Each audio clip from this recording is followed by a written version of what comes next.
The first time I was like, oh no, and now, it's I don't know, the fourth And now fifth it's a time. meme. Now it's a meme. Maybe I should have left my name as my real name.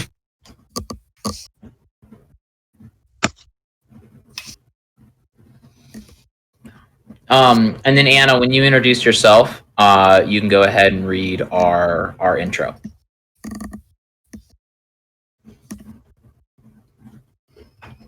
That's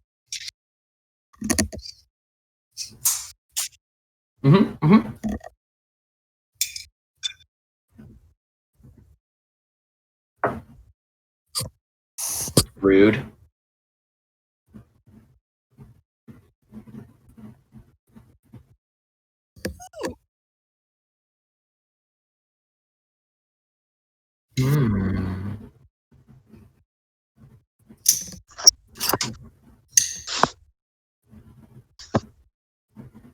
Is the Twitch streaming software picking up your mic at all? No, but okay, now it is. I think I fixed it. Okay, I'm gonna try again. Aha! Anna, you're a Okay. genius. Now can you hear me? They can hear me! Yes! Aha! Okay, now I quickly Very good. muted Very it so good. there's not reverberation off of 5,000 screens here. Okay, I'm just gonna take a picture of this crazy setup. I have 3 computers right now. And 4 Nice. screens. That's a solid Nice. too many computers. Okay. No, it's perfect. It's great. I've successfully mixed a cocktail. Everything is fine. We're all fine here. Everything is fine. All right.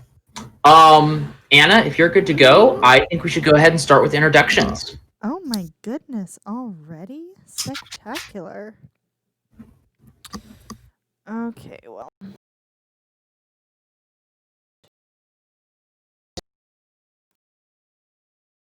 We're going. Wow. Let me, just change my Roll20 settings real quick because it's doing that thing where all the avatars show up extremely large. Yep. Hate it. Hate it. Go away. And it also turned master music all the way back up to max volume, which I know will bite me in the ass later. Okay. I didn't actually prepare any music. I don't want that. Why is it like this?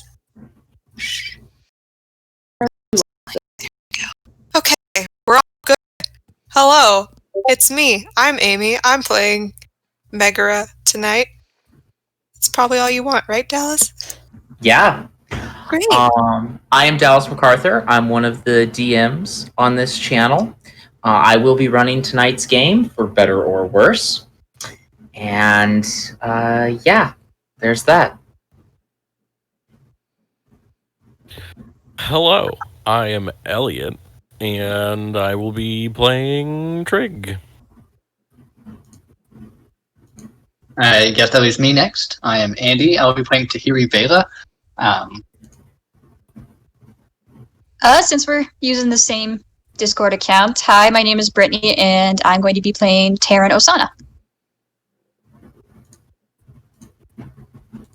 Hi, my name is Alex, and tonight I will be playing Darth Taluk.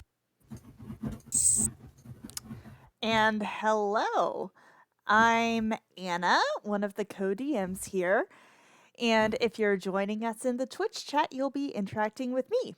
Tonight, I just have your reminder that while we are proud of our product, we must admit none of us are actually in a professional recording studio. We are working with a myriad of devices and internet qualities.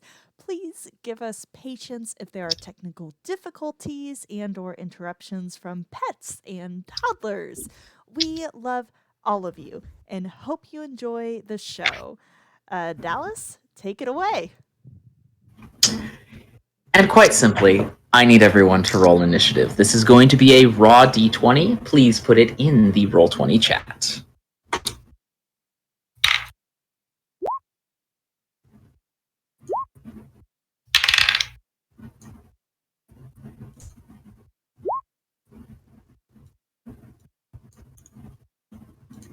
If I could remember how to make things add turn, we'd be doing better.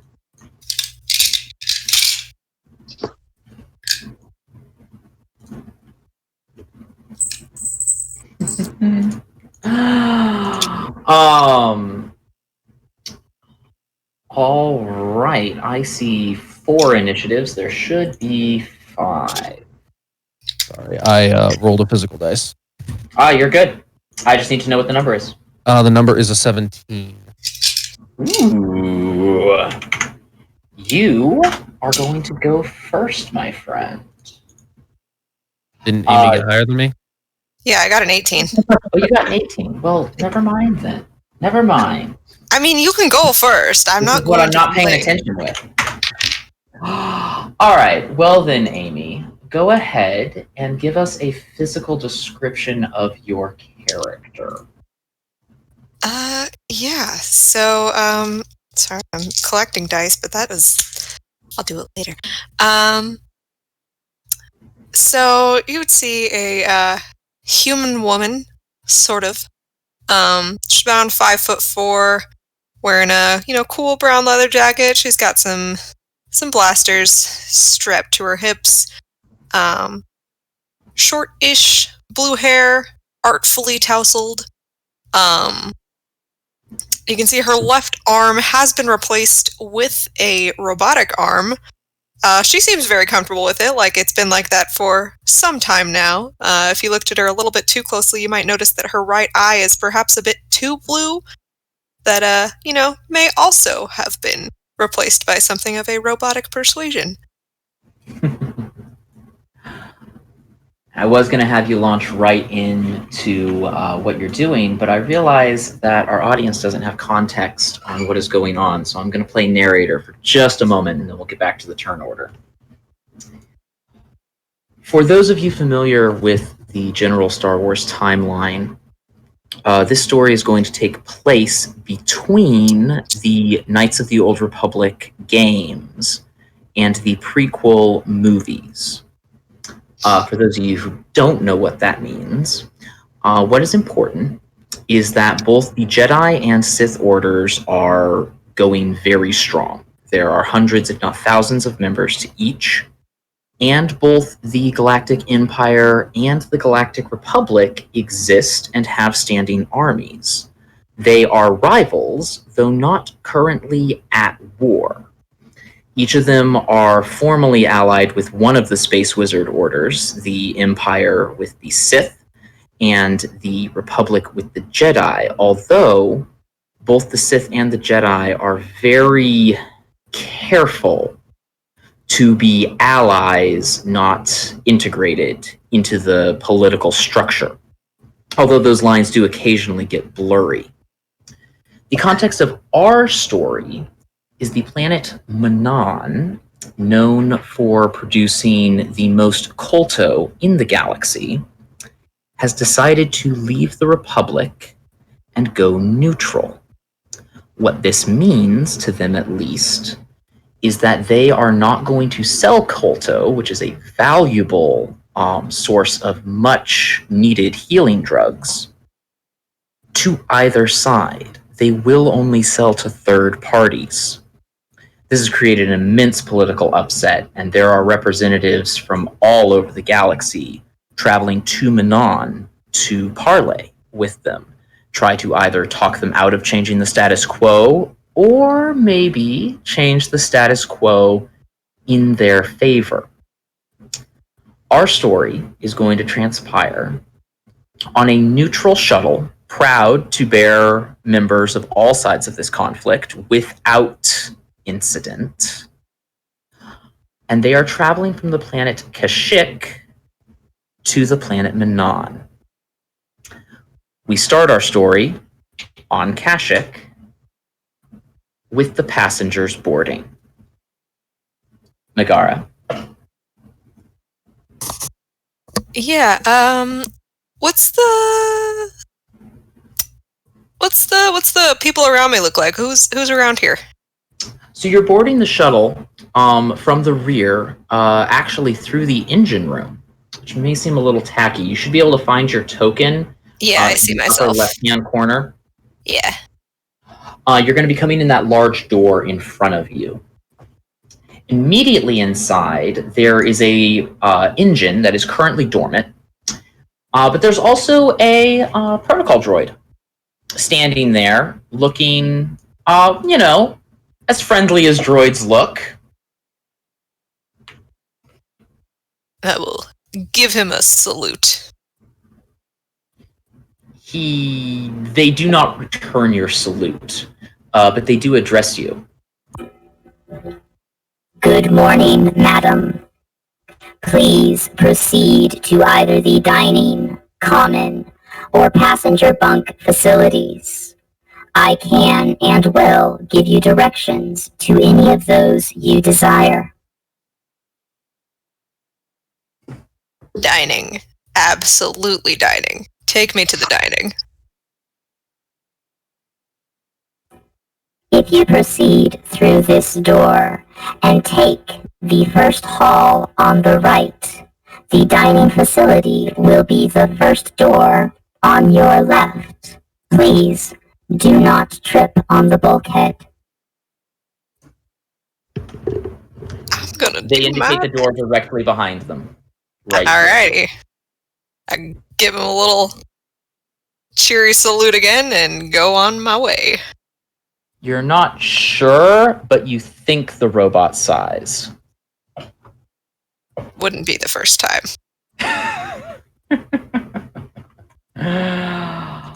All right. Now, Alex, tell us about your character. So, a chiss of approximately round about 6 feet. For the audience, make sure you describe what a chiss is and what they look like. I was getting to that. Steps onto the vessel. He is a blue-skinned alien with solid red eyeballs.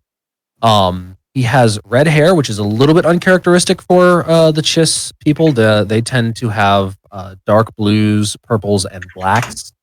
But our strange alien friend has elected to dye his hair a dark maroon.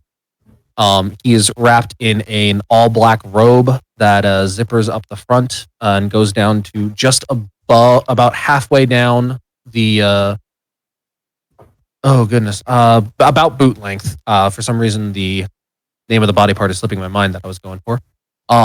And he is going to step onto the ship and nod to the protocol droid. The protocol droid nods back. What are you doing? I would like directions to the dining area as well, but I am definitely glancing around the engine bay and just kind of trying to take in everything. Go ahead and roll me a spot. What ability is that? Is that under? I am actually checking that right now. It's under Savvy. Savvy. That's going to be an 11. An 11. So you notice two gentlemen arguing on the other side of the engine. Down here. They're standing quite a distance apart, and they're not properly yelling at each other. But there are lots of glares and occasionally a thrown tool between them. They both seem to be working on droids. Alrighty. As a point for Basket of Mercy in the chat, thank you. It was Shin is the height I was looking for. Shin high, jacket, robe, and actually thigh high, not thigh high, knee high boots.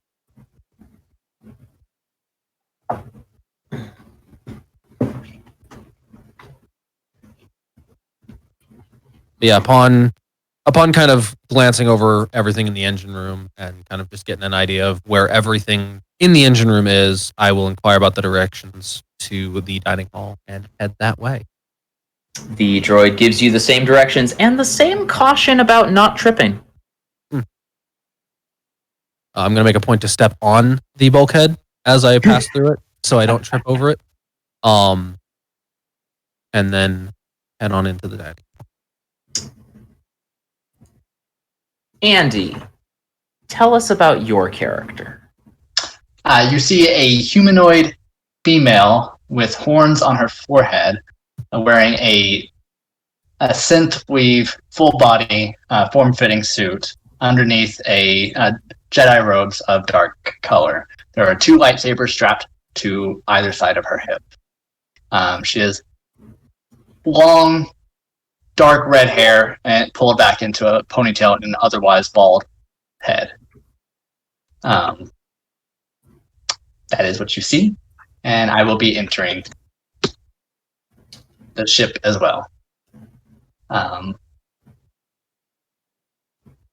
will ignore the droid. Unless you address it, it does not address you.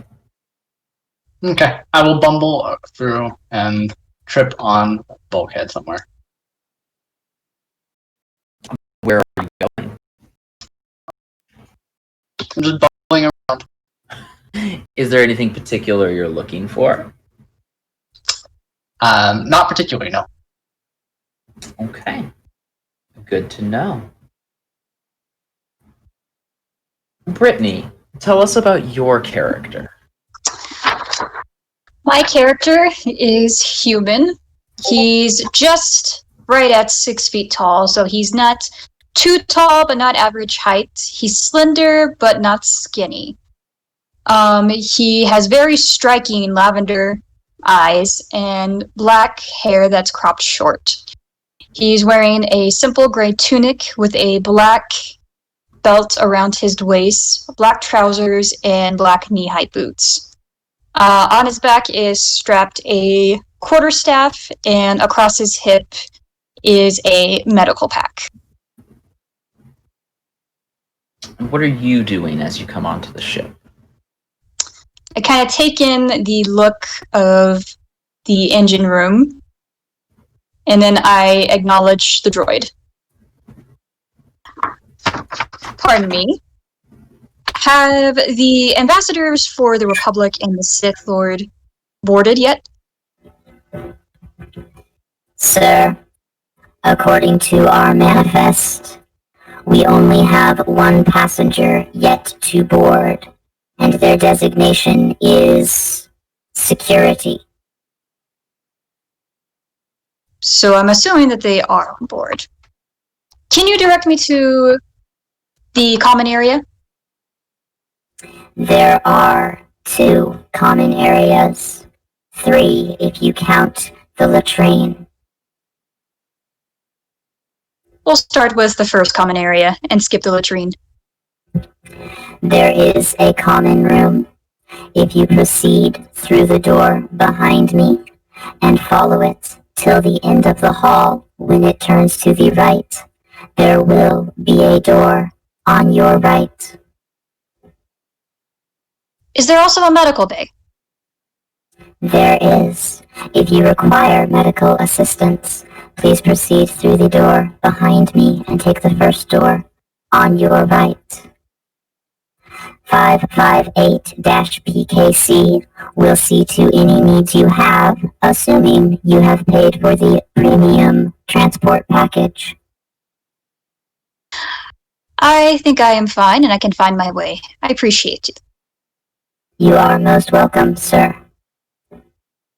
And I proceed to step onto the bulkhead without him notifying me that it is there and walk towards the medical bay.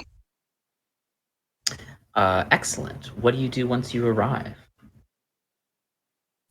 I walk inside and kind of take in what's in here. So the medical bay, much as pictured, contains 2 Bacta tanks immediately to your right. You, of course, know what everything is, so I'm not going to make you roll medicine checks to identify everything. And there are 4 beds, and then there is also a separate surgery room. The walls are lined with various cabinetry that is all extremely well organized. There are two figures in the medical bay, a human and a droid. I go to the human. Hello there. Hello. What brings you to medical? Medical, of course. We're in medical. Yes. Nothing necessary brings me here. I'm not alien in any way. I am also a doctor, and I just wanted to see what the facilities look like. Ah, yes, doctors. One of the most noble professions. The man in front of you is very well dressed, although his clothes are rather ill-fitting.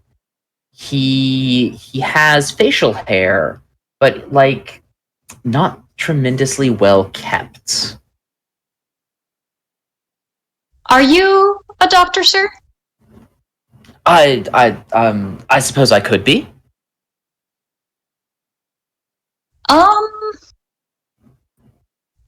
Do you require medical aid? Me and this droid over here can certainly see to anything you might need. Can I do an investigation on him and kind of see if he's supposed to be here? Sure. I believe that would be an insight. Yes.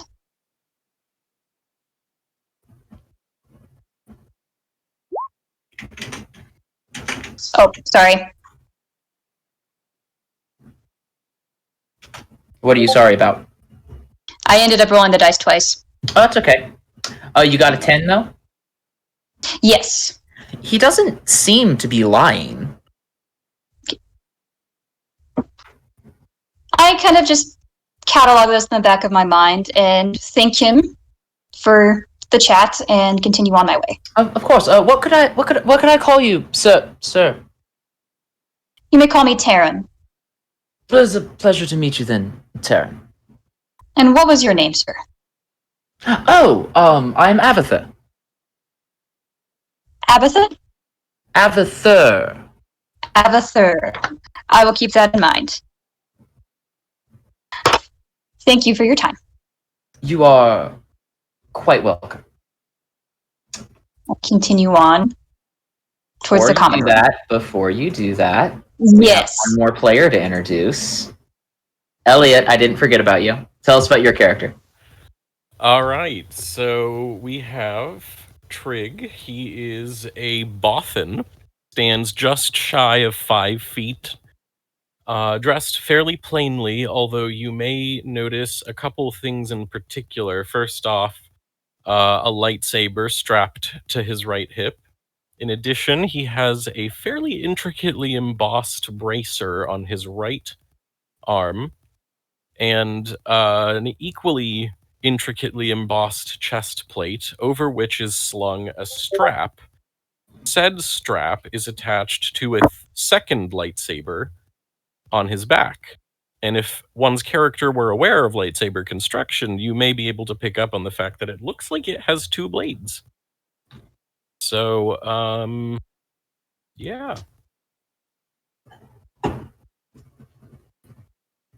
And what do you do as you come into this fine ship?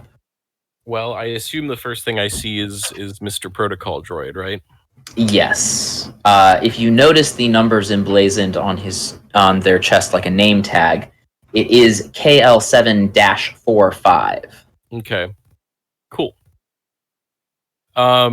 So Trig will look at the Protocol Droid, and even though he's not actually doing anything mystical with the Force, he's going to wave 3 fingers in front of the droid's face and go, "You will direct me to Hal." I'm tempted to make you roll a bluff. Well, if you want me to. Do it. That is a natural 20. Sir, The only one I will roll all night. I am uncertain of how to respond to this stimulus, though I certainly can direct you to our head of security. Trig simply nods.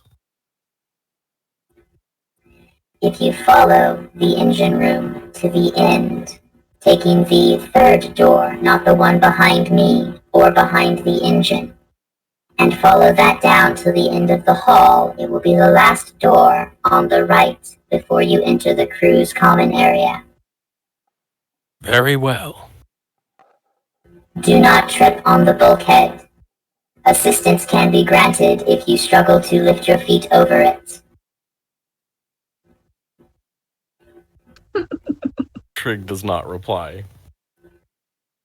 Have a good day, sir, and welcome aboard. He still does not reply. Fair enough. You are walking past an obnoxiously dressed, black-robed figure. Do you care to notice them? Can I use the force to get a feel for their, insight, maybe? You can roll a force sense if you want. It will take a force point.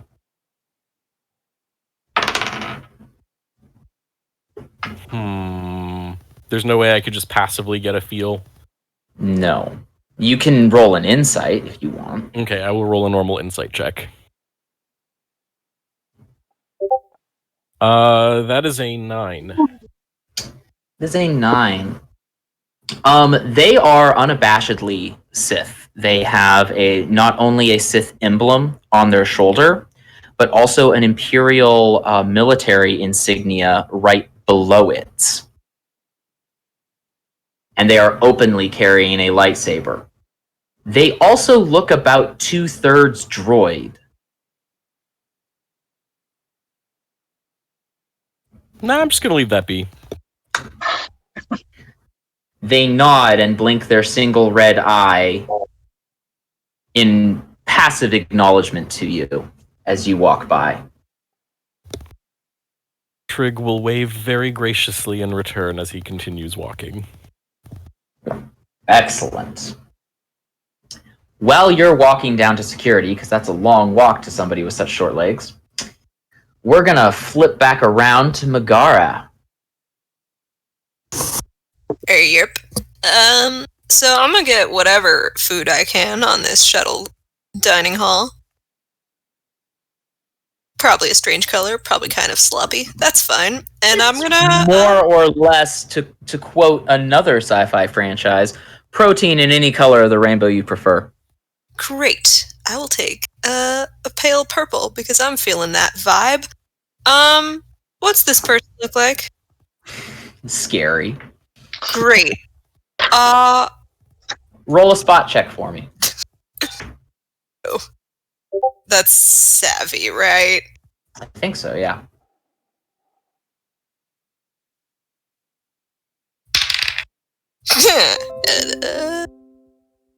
Four. So they're a Twi'lek, which means that while they are mostly human in size and proportion, they have two very large head tails. These ones are tattooed with black geometric patterns. Their skin is a vibrant red color. And they are wearing armor with the Sith emblem portrayed proudly on the upper left chest. Okay. The lightsabers that are in this picture, are they visible on this person's? They are clearly worn on the hips. Dope. All right. Describe the chairs on this these tables for me.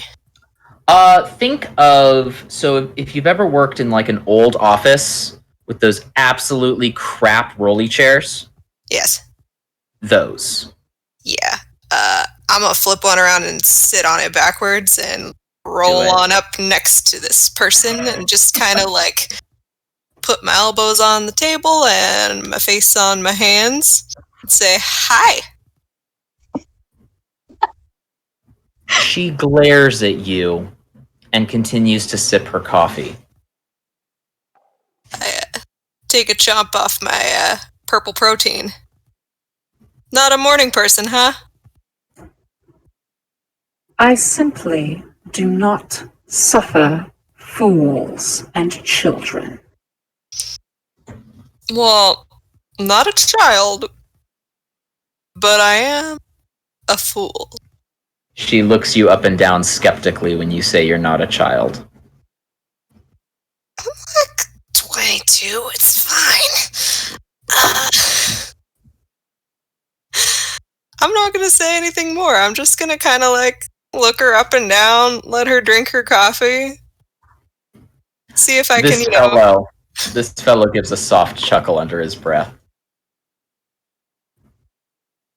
I'll keep eating my protein, as one does. The Twi'lek woman doesn't even look at you again. Something funny, sir? The man looks up. Oh, no, of course not. I'm simply amused by my companion. That is all. You seem quite nice. What is your name? Megara. If you were a nice person too, I might let you call me Meg. I give him a wink. Well, until I've earned that respect of yours, I will call you Megara. Who are you? Oh, no one of significance. Does he look like he might, in fact, be someone of significance? Give me an insight check.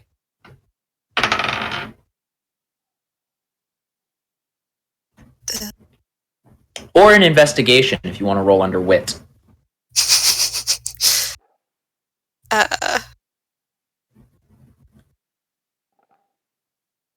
What is insight and Response. Oh, yeah, we're gonna roll that. That's much better. That's a 15. Oh, he's very clearly lying, and he knows it.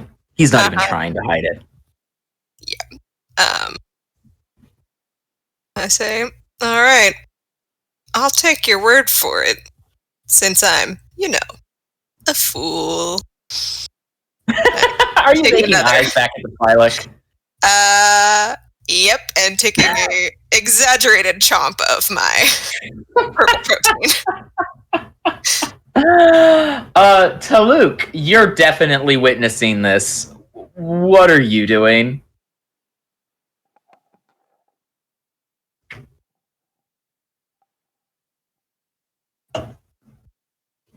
Taluk? You are on mute, Taluk, if you're trying to talk. Oh, goodness. My apologies. You're fine. Everyone does it. I am doing some coffee and something that looks kind of like scrambled eggs, but it's like leafy green. Okay, yeah. And just observing with an amused smile. No actions on your part?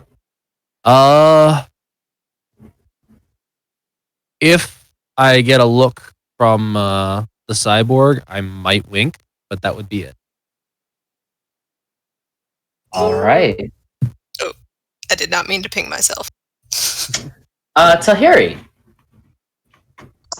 After hearing some laughter coming from down the hall, I make my way towards it. Stumbling into the dining room, I take a look around. Let's see. I make my way to the back corner where I'm by myself. Try to find something to eat.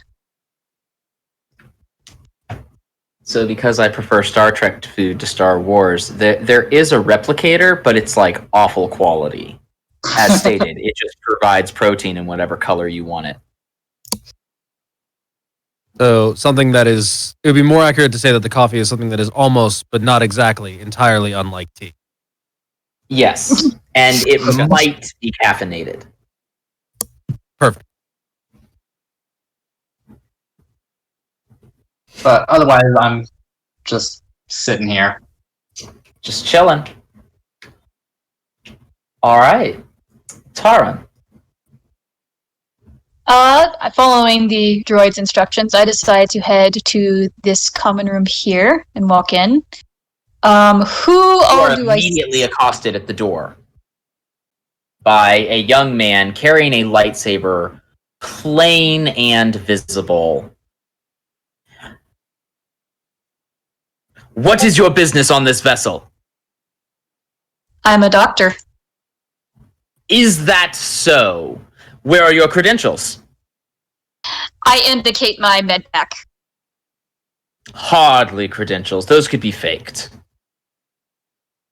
You're a very paranoid one, aren't you? Some call it paranoid, others cautious. I prefer the latter. Paranoid. Now, why Or are you threatening me? Huh? Sorry, continue. How old are you, young one? I don't see how that's relevant. Can you still tell me how old you are? He gives kind of a nervous look around and kind of backs up. No. Very well. Who else do I see in the room? You see a Chiss who seems to be talking on some sort of holocom. And then go ahead and roll me a spot check. Okay.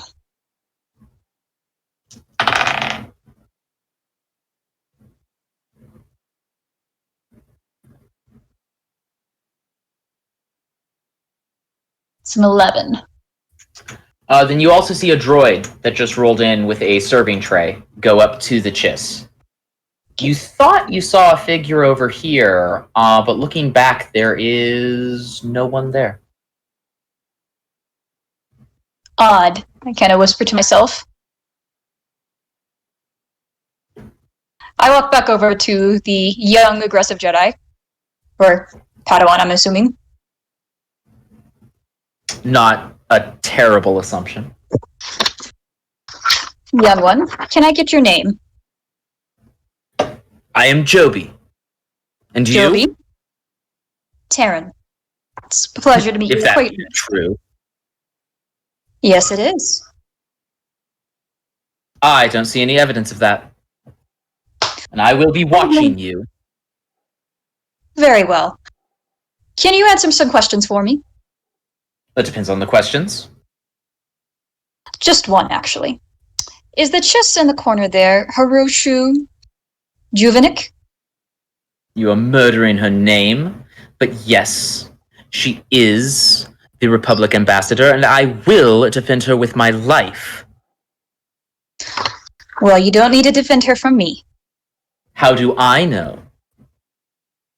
I would have already drawn my weapon and attacked you, and then attacked her. Only fools attack Jedi. Can I lift something in front of him? If you're willing to spend a force point on it, I will go ahead and spend a force point. what are you going to lift? What is nearby? There are a pile of game paraphernalia in the corner. Some basic targets and dart type things, nothing sharp, but some very basic games of hand-eye coordination skill at all the parts to play them. I will go ahead and spend a force point and raise my hand and proceed to lift those game pieces in a circle around me and then have them sit back down.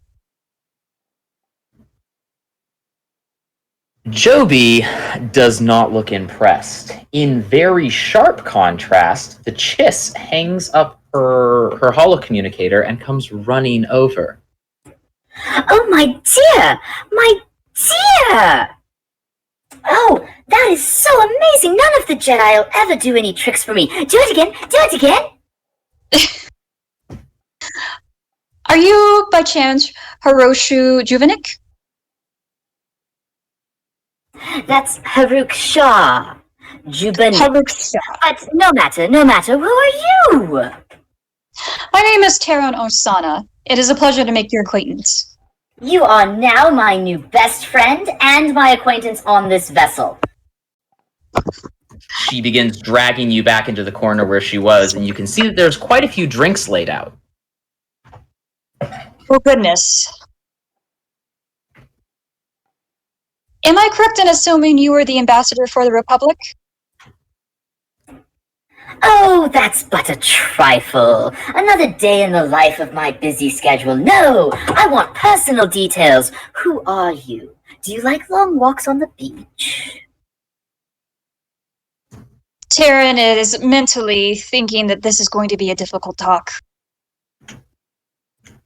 Long walks on the beach are nice enough. I am actually a doctor. I am aboard, hoping to gain some. What was the name of the stuff again? Colto. Colto. For my organization. Oh, so this is a business matter then? She sighs, pins her hair back, and looks down. When she looks back up, she has a very stern face on. What can the Republic do for you, sir? I am not here on behalf of the Republic. I'm not here for any help from the Republic. I was just curious to make your acquaintance. And yet, here you are, asking for help from a Republic ambassador. It's no trouble, I assure you. I'm certain something can be worked out. But I don't believe I asked for help at all. You want to secure Kolto, which is my formal mission that I am currently on. I was hoping to get some vacation, but clearly that is not your intent. That is fine. The Jedi are stiff, but I saw a few more easygoing types board this vessel, so I'm willing to conduct business with you and socialize with them later. I am not a Jedi. I never said you were. She gives a glare around you to her paranoid bodyguard.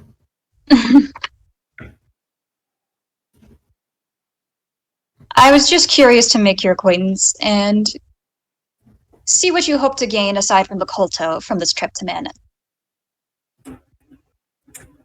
A little bit of a vacation and some fresh air off Coruscant. But it has been nice to make your acquaintance. Terran, was it? Terran Osana, yes ma'am. And who did you say you represent? I represent the Healing Corps. It's a charity organization. Ah, yes. I absolutely adored your work on Tatooine. I appreciate that. And she goes back to her drinks, now completely ignoring you. I make my exit. I stand, nod my head to her. I wink at the young Padawan here and exit the door. Young Padawan is fuming and hand is hovering over his lightsaber. Trig. Yes. I think it's about time you arrived in the security office. That did take a long time, didn't it? Didn't it? Tiny legs. Tiny, tiny legs. Tiny, tiny legs. So I think Trig makes it to security and he just sort of walks in, and I assume the person that he is interacting with is going to be Hal? A middle-aged human male spins around in his chair. You see a plethora of screens behind him. Hey, kid, what's up? Kid? Kind of looks you up and down, not in a condescending way, just taking you in. You that Jedi the captain ordered? A slight frown crosses Trig's face, and he says, I am not a Jedi. The security chief, you assume Hal, because that's who you were sent to talk to, waves a hand, kind of dismissively. Meant no offense, I'm sorry, it's been a long day. What would you prefer I call you? Security. I can do that. You got a name? Trig snarls something completely incomprehensible to the human ear and then says, "But you can call me Trig." Well, then I will call you Trig. He taps a small round droid next to him that wakes up and floats over to you. All right, these little guys are my eyes and ears on the ship. Keep one with you so I can talk to you. Don't worry, I'm not spying. I barely watch the screens unless something exciting happens. If something exciting does happen, he throws you a comm link. Call me. Trig simply nods and turns around and exits as though he's about to begin a patrol of some kind. You can just hang out, mingle with the passengers, keep the bot near you, keep that comm on you. I don't know. You're here to watch the Force users. Go hang out with the Force users. Space wizards. An excellent suggestion. I assume, can I just do I just know where the Force users are? Do I have to roll anything? If you want to supernaturally sense it, you do, but things on the ship are well labeled. Cool. This is meant to be a transport vessel. You have to work pretty hard to get into an area you're not supposed to be in. Great. So I think the first stop will be... Oh, I'm kind of torn. Okay, I'm just going to go this way. And, what's that little thing? What's that guy? Who's this? Are you going to interact with it? Well, what is it? It's a small droid with a water tank. It appears to be pressure washing and then drying the floor as it goes.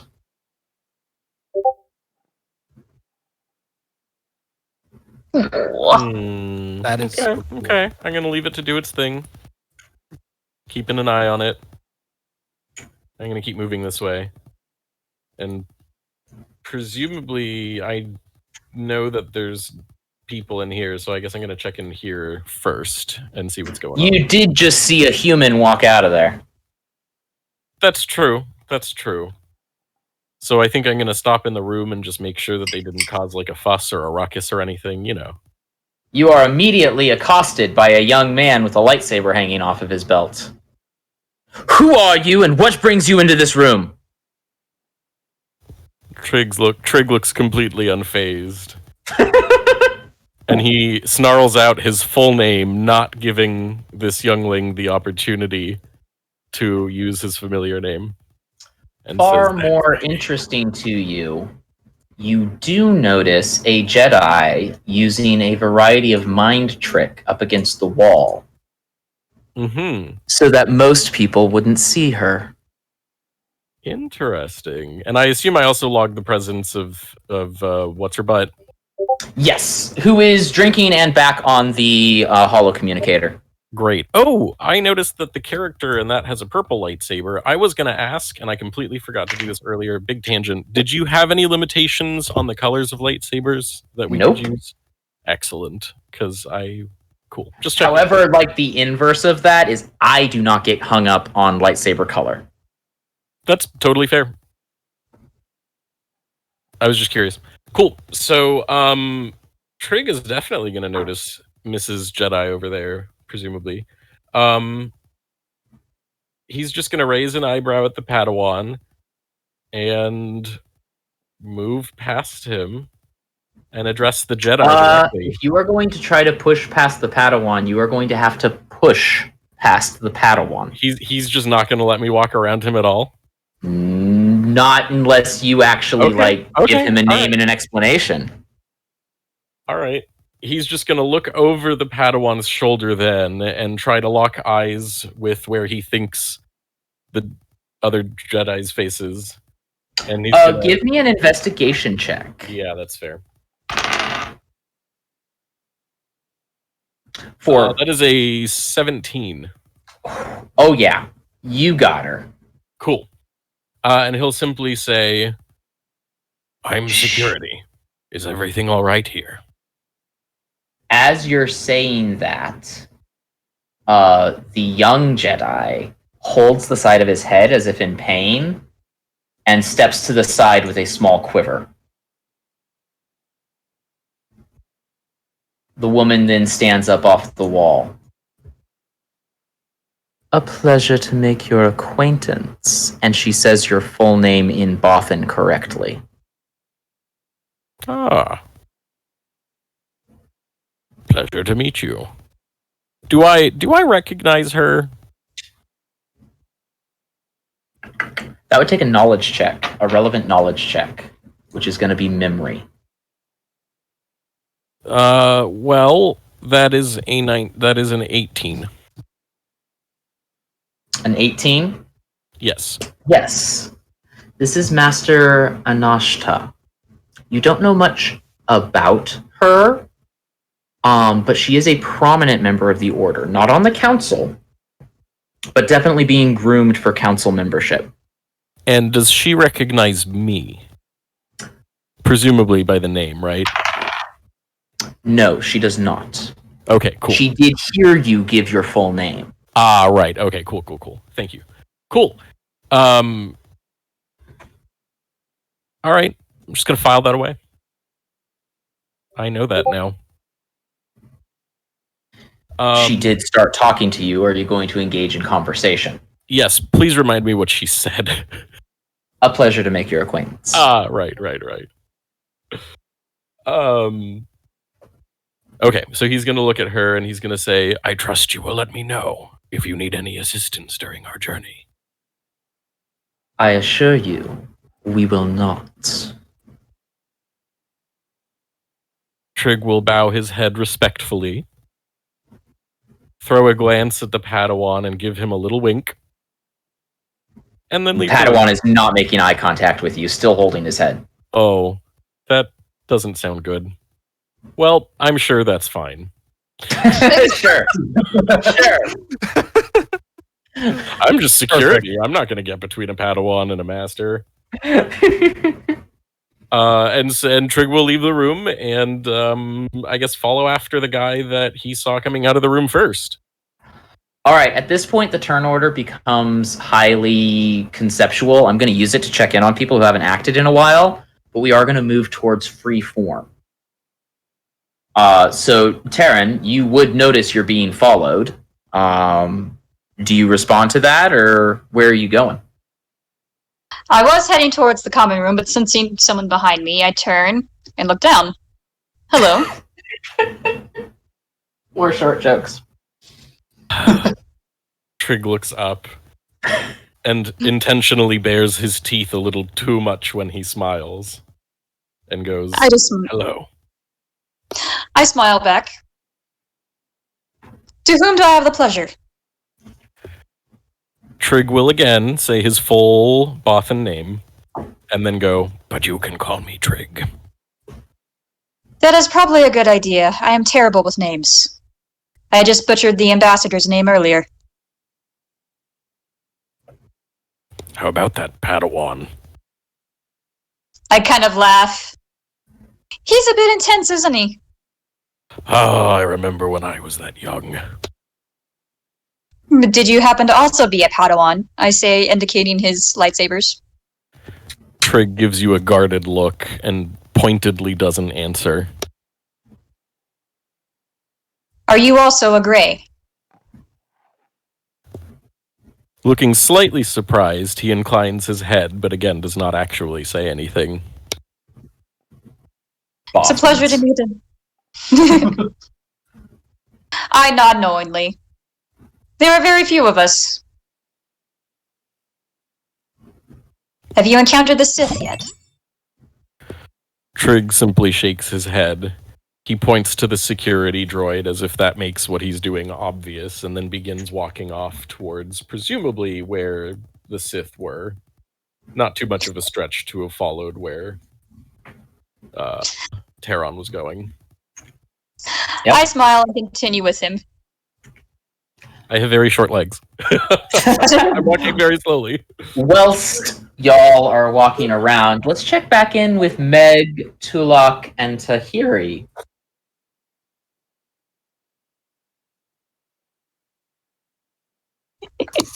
I take it she's still ignoring me. Unless you do something a little more interesting. I'm gonna slide like 2 inches closer to her. As you're trying to roll your chair forward, it runs into her foot, which she extended out to stop you.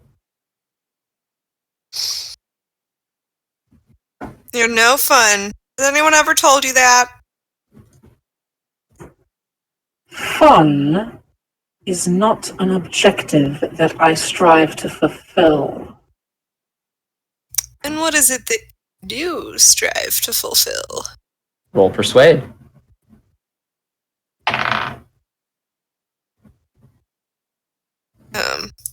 Oh God, what is? Nope. It's dice. By the way, dice. Just completely like slammed it with both hands instead of dropping it like a normal person. What skill is that under? I believe that's under savvy, but I could be wrong. It's been a while since I wrote all this down. Yeah, like whenever it's something that I don't have, It's under wit. under wit. Okay, Someone that's was faster than I am. I've got so many things up on my screen. I know, I'm not surprised. rolling up and down through the skills. That's a 12. That's a 12. Well, you beat her roll, so she turns and transfixes you with intense and jet black eyes. Not that one such as you would understand purpose or conviction, but I find that my ambitions keep rising me to the top of any group that I join. It is my goal to rule, and I do not suffer those who would get in my way. Are you one of those? Oh, no, I try not to get in people's way. If anything, I'm more of a, like, ride the coattails kind of a person, or perhaps a, like, make a little side deal. I help you, you help me kind of a person. I don't want to get in your way. If anything, I think we might have some goals in common, but I sense you're being perhaps a little vague on purpose. I do not think my statement has been vague. But if you do wish to assist me, what skills do you possess that I might make use of? I mean, I'm a pretty good shot, but perhaps more importantly, you're headed to Maanan, right? Is not that the destination of this vessel? I don't know, you could have been making a second stop later. Well, if you are a good shot, prove it. Shoot her! She pointed to Tahiri. If I might cut in, I think I'd be a bit less of a dangerous target to shoot at.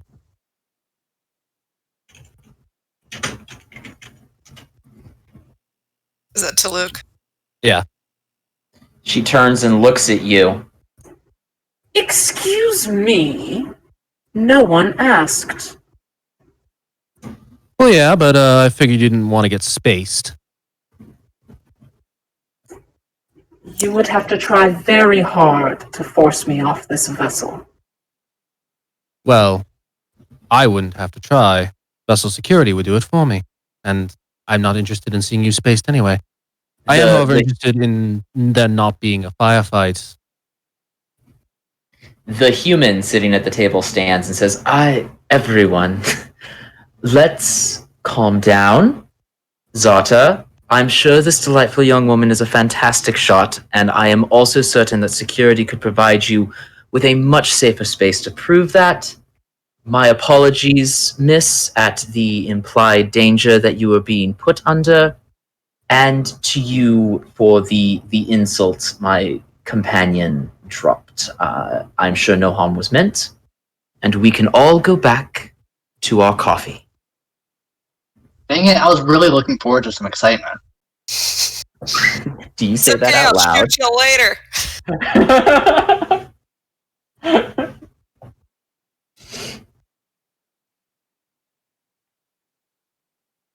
The human then sits across from the woman Meg had been talking to and taps something just concealed in his cape pocket. And the Sith woman glares but falls silent. A photo of this gentleman for reference. Oh, that's a shit-eating. I saw. What was that? That's a shit-eating grin if ever I saw one. I know, right? I found that art and I'm like, yep, that's my guy. That's my guy.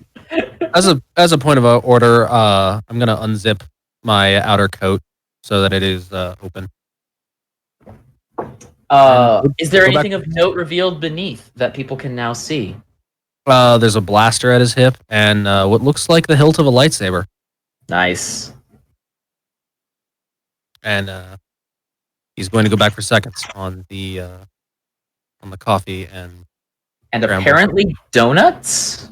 Space What's up with the donuts? What's up with the donuts?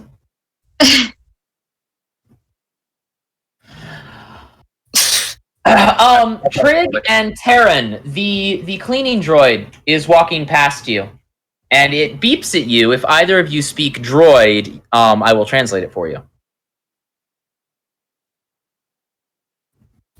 I assume didn't I know- would know if I speak droid. There's not languages yet built into this system, so it would just at this point be a flavor thing of do you speak droid? Well, I yes, would. I'm fluent. Yeah. Power gamers. As would I, because as a doctor, I probably worked with several droids. It said caution, wet floor. Thank you, kind droid. It beeps cheerily at you as it continues cleaning. For the record, I flailed at how cute that droid was in real life. It is pretty cute. Are Trig and Terran, are you walking into the dining area? Yes. Yes. Yeah. I graciously let Trig enter ahead of me. You can definitely feel a certain tension in the air. Well, this seems like it would be fun. My droid little floaty bot thing will float around the room and scope everyone out. Obnoxiously or delicately? Obviously. Okay. But not obnoxiously. It's just there. The human smiles politely at it. The Twi'lek waves it away. I don't know what everyone else does because they're PCs, not NPCs.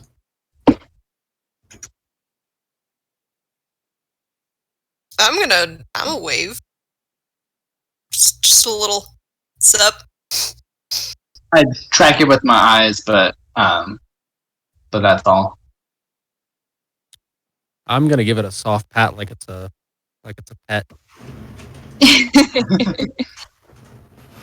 and then go back to sitting down with my almost tea and plant and scrambled plant. Excellent. Excellent.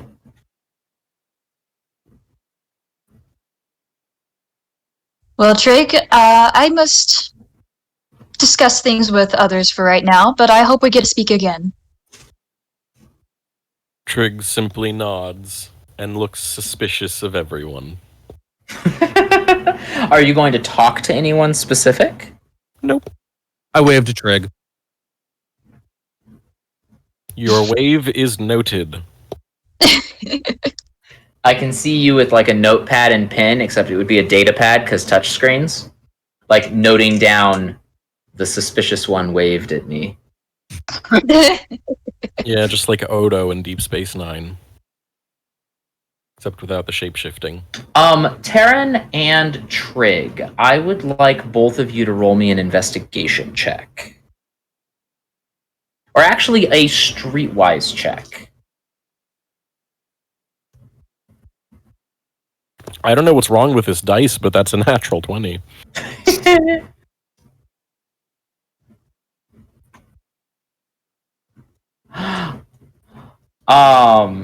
So Taryn, you don't know. But Trig, you are aware that almost everyone in this room is force sensitive. Awesome. The exceptions being obviously the server droid, the chick with the guns, and the human.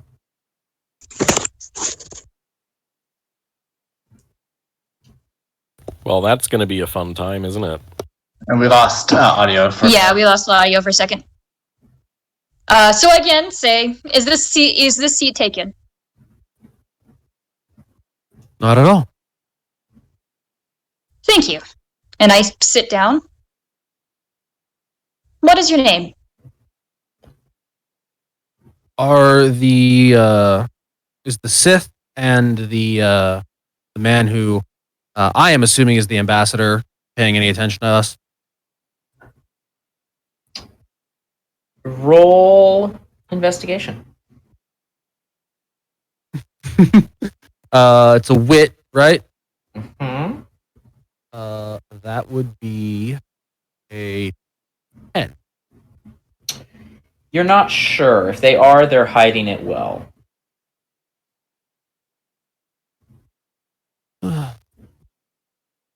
Well, my name, as difficult to pronounce as it may be, is Klastaluk Merde.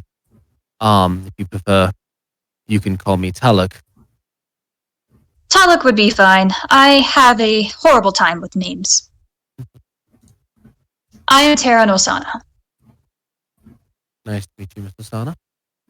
Nice to meet you as well. So, what brings you to Maanan?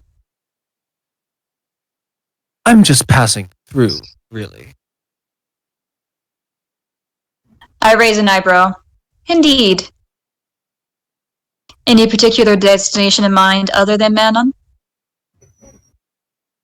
Well, presumably eventually back to Corbin, but we'll see where the winds take me. An adventurer, are you? Something of the sort. Bounty hunter? Intrigued party.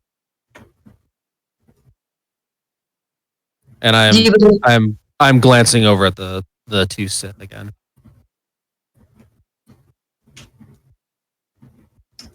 I follow his gaze. What do you make of those two over there? Very dangerous. I would agree. But who is more dangerous?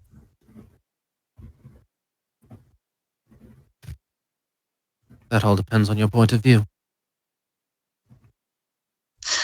Not necessarily. I noticed that the big guy from the engine bay has come in. Would Taluk have noticed that as well? Everyone noticed. He's not being subtle. Can you be subtle when you're...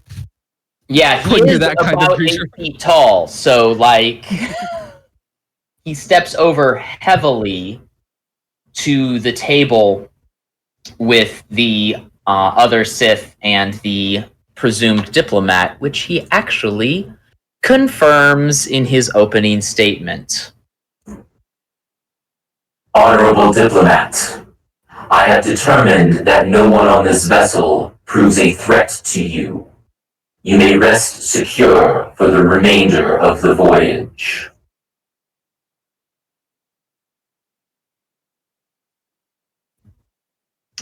He then sits down. My droid's going to do a little sniffy sniff. He turns his one eye to the droid and scans it while he is being scanned. The droid feels violated. The droid should feel violated. Mr. Siren, to answer your question more completely, the human. I would agree with that assessment. He's very good at hiding his danger. He's very intelligent, I would assume. Mm. What do you make of the Twi'lek? That would be telling. Oh, we must tell a little bit. What fun is there not? I'm going to slide my communicator pad over with a message typed into it. Okay. The message is going to read, standard Sith, all power and brash, nothing to back it up. I smile and nod. Agreed. And what about the large fellow? Haven't got a read on him, just met. But more machine than man, certain. And the others?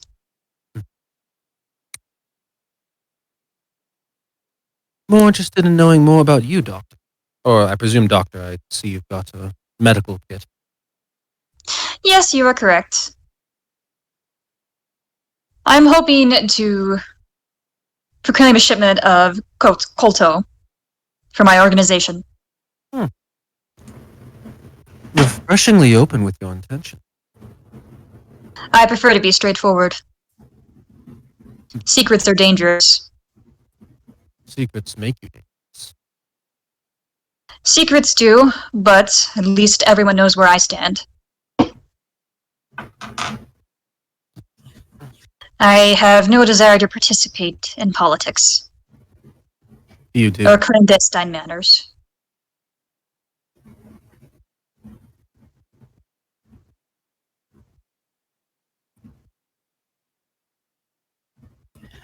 As you are chit-chatting, you hear over the ship speakers a voice that Trig recognizes as Hal from security.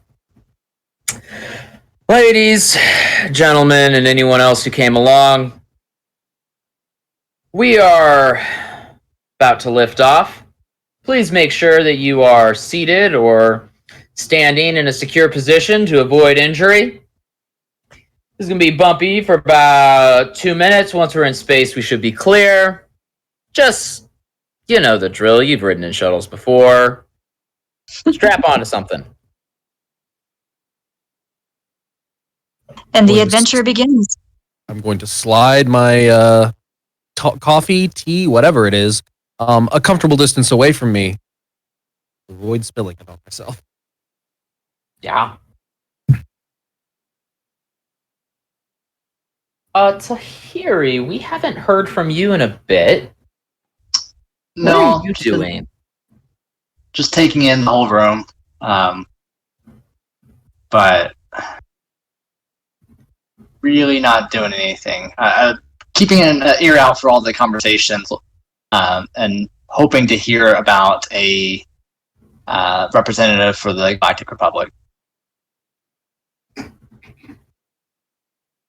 Fair enough. You'd probably get more luck if you asked around, but that is your choice. Indeed.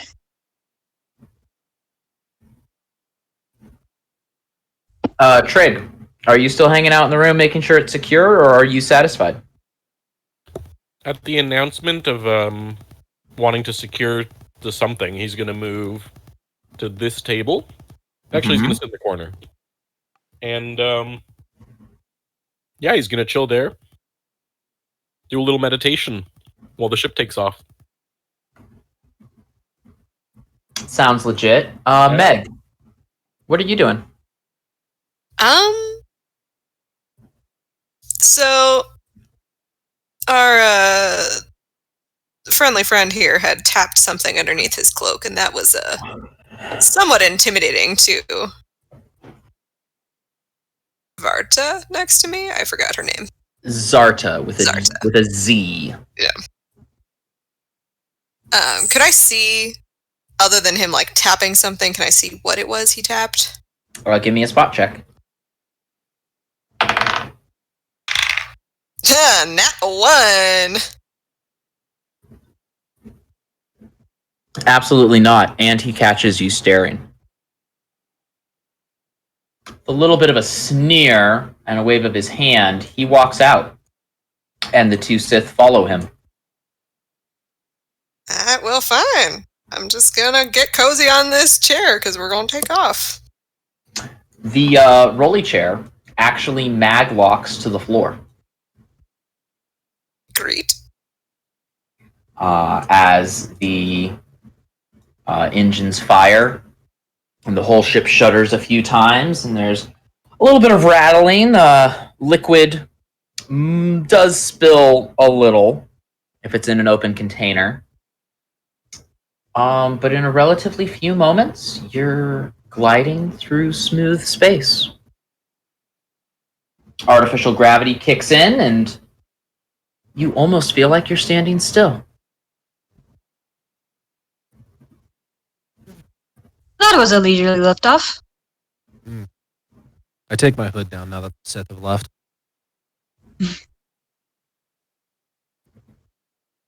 It was a pleasure talking to you, Luke. Mr. Asana. I walk over here to Tahiri. Can I help you? May I sit? Not claimed.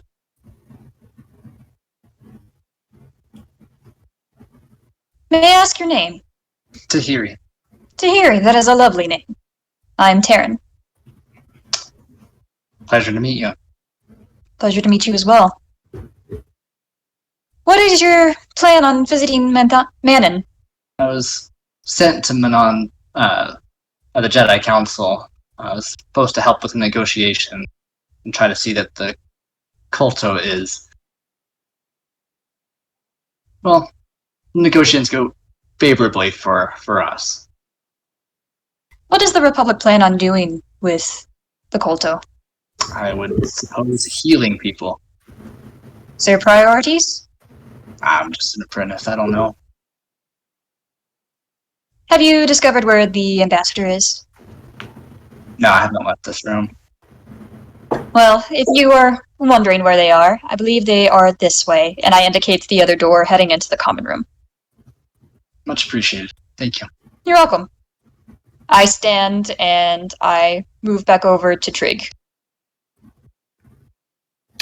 While you're doing that, a woman wearing light leather armor and visibly carrying a blaster on her hip stumbles into the room and sits down heavily at this table.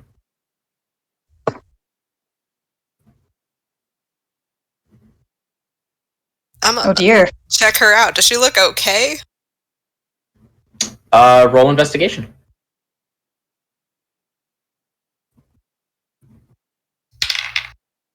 Ooh, it's a good number. What's the modifier on? Absolutely nothing. 18. 18? 18. She is drunk, but otherwise fine. Oh, excellent. My kind of woman. She looks at no one in particular and says, "All right, kids. Now, I only went to Latrine just a minute, and I come back and it's all new faces. So I'm going to need names, and then maybe we'll order shots." I like you. You go first. I like you. Who are you? I said you go first. I'm Aline. Duh. I'm Megara. Hold out a robot hand for her to shake. She shakes it with her right hand while tapping it for authenticity with her left. It's real. Just like the rest of me. She gives you a good look up and down and an approving nod that almost causes her to fall over. Excellent. I'm gonna sink into a chair in between the two. What's your story? You can call me Classe de Luc Merte. I'm just. I'll call you claustrophobic before I call you that nonsense. You know what I mean, Meg? I got you.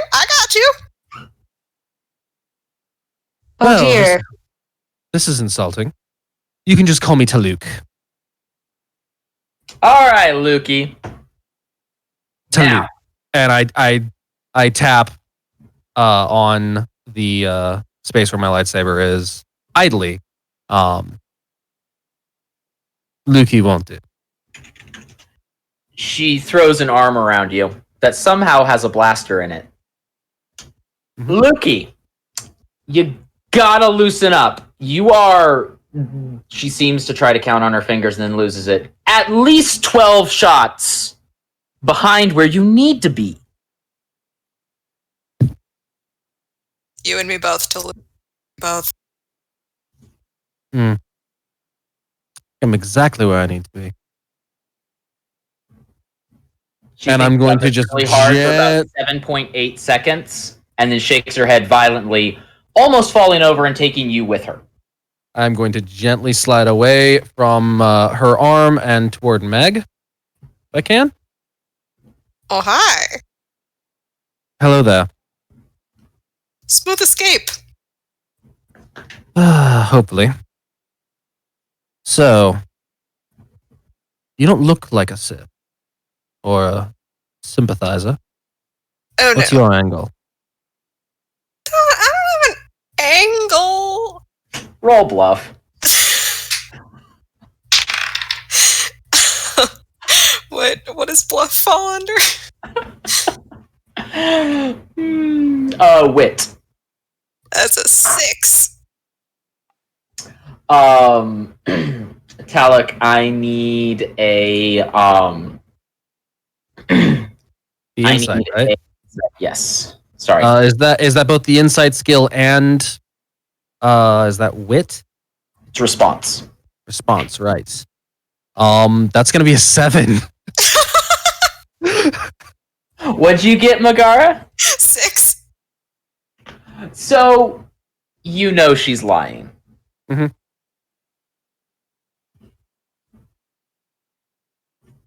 What Well, you we're choose all- to do with that is up to you. We're all friends here. Everyone has an angle. They have an angle.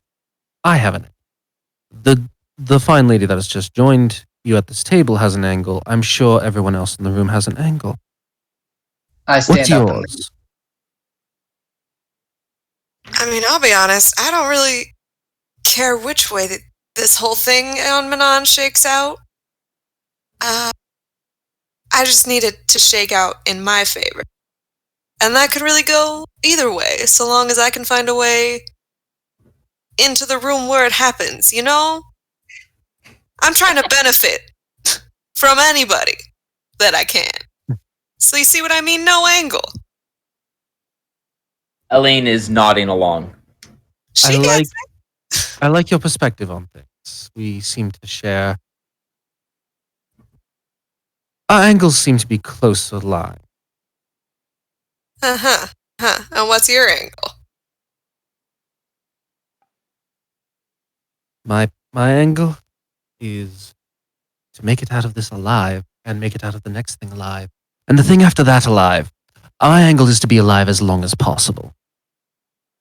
Elaine points a blaster at you reassuringly. She might have forgotten there's a blaster in her hand. I'm gonna reach out and just kind of like push that away gently. Just redirect that a little bit. Like, it's the whole I got you point, but there's a blaster in there. There's like, yeah. I'm gonna glance at Eileen and wave my hand gently in front of my face, or not in front of my face, but in front of me. You want to put your blaster away and sober up, yeah? I need you to make a check for that.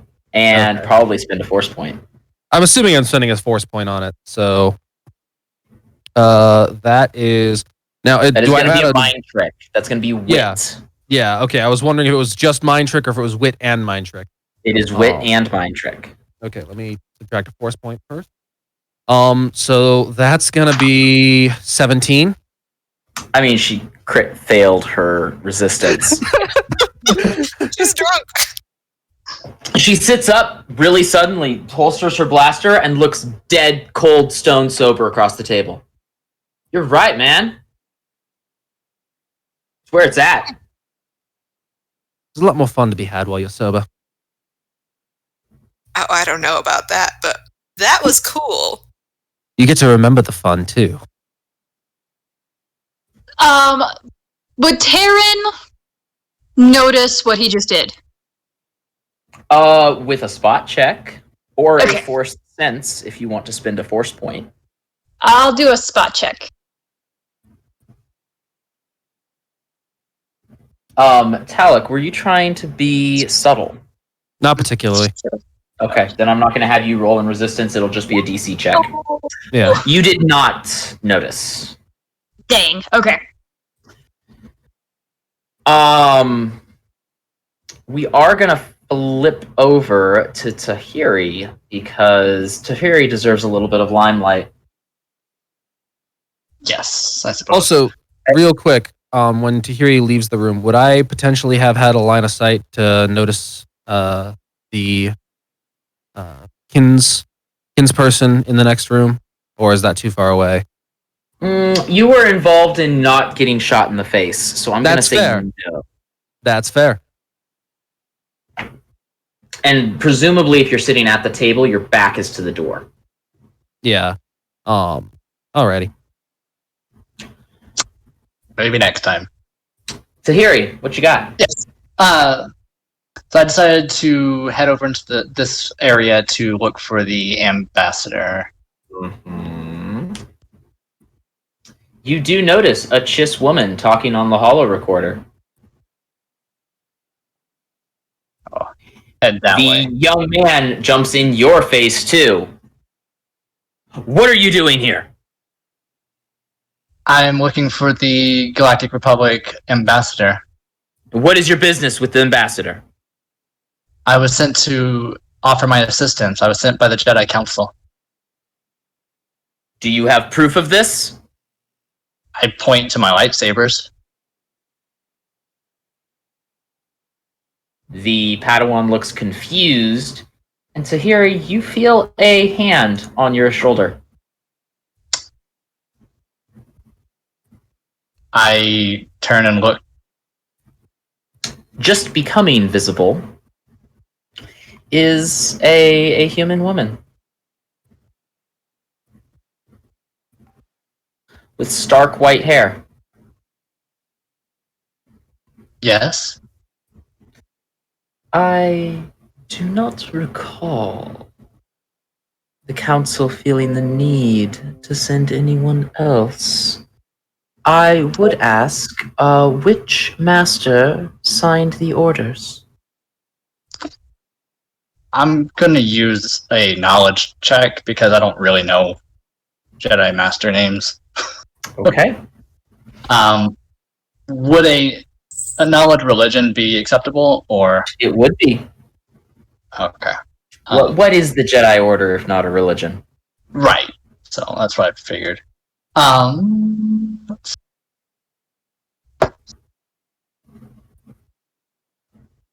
Sorry.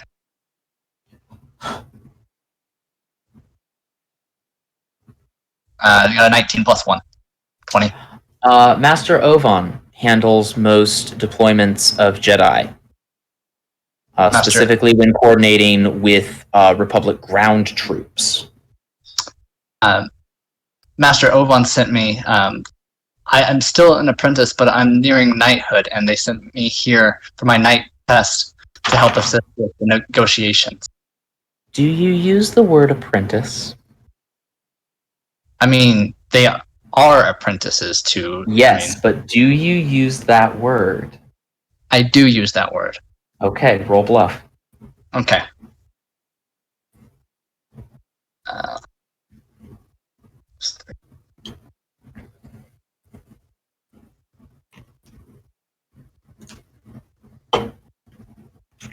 Even with my +5, I still roll a 7. That's okay. She crit failed, so Okay. she removes her hand from your shoulder.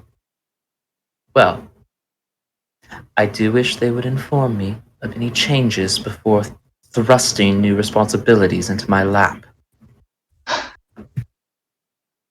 I mean, we're not perfect, but I don't know what to say on behalf of them, but I'm here at their behest, and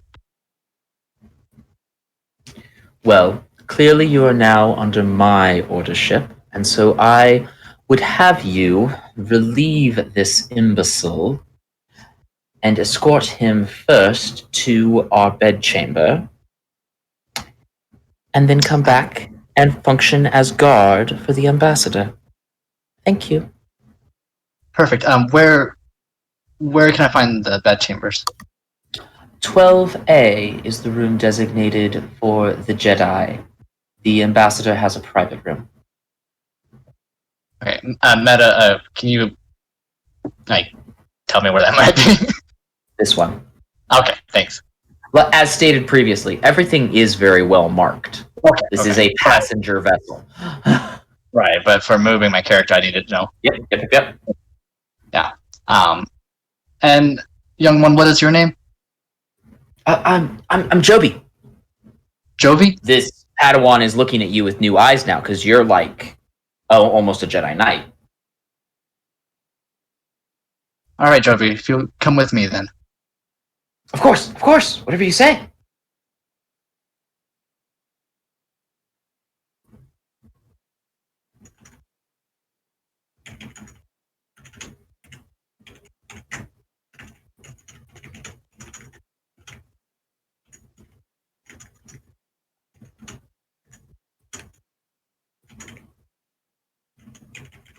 Jovi, how long have you been with your master? Only a couple of weeks. This is our first assignment. Oh, to be young again. The lights flicker. What was that? Joby has his lightsaber in his hand. I don't know. Important note for everyone, the lights flickered everywhere. Flickered as an off and on, and then on, or are they flickered and off? Flickered, and they came back on, but they did flicker. Okay, and you said he has the lightsaber in his hand. Is it ignited or just in his hand? No, just in his hand. Okay. Like, it was just his reflex. Okay.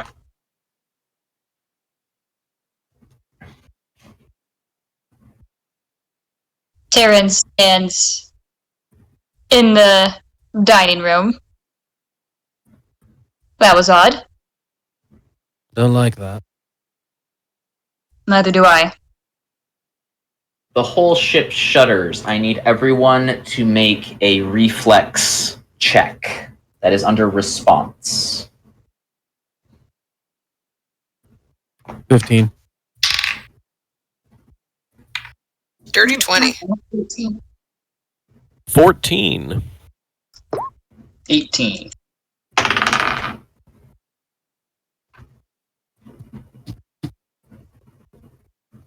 Anyone who got over a 15 is able to stay on their feet. Does that include 15s or is 15? That'll include 15s. Okay. Did anyone fall over? Ew. Perhaps. Maybe one.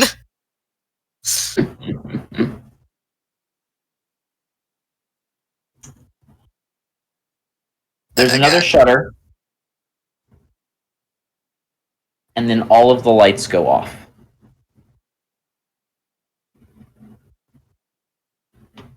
That doesn't bode well. Both And blasters out, ready for whatever the heck is about to happen. All right. And then the alarms start.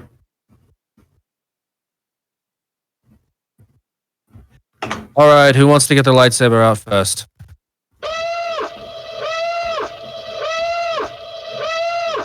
That is not good at all. All right, this is where we're going to take our 10-minute break. Anna, rolling over to you. Fabulous, fabulous. So, we absolutely love our Star Wars themed cast tonight. We just have a couple of notes for our deep appreciation. Of course, we give our love and admiration to the phenomenal legacy of Star Wars created by George Lucas. And if you like the artwork he used throughout this campaign, let us know. We'll let you know where we got it because it is from the far reaches of the interwebs galaxy. And we'll be back in 10 minutes. So, in the meantime, live long and prosper.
Hello, everyone. As per tradition, we do sometimes jump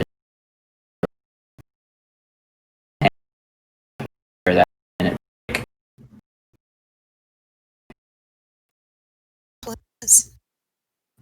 Say again? As one does. As one does. Dallas, you are wonderful. You know that. I do what I can. It works sometimes.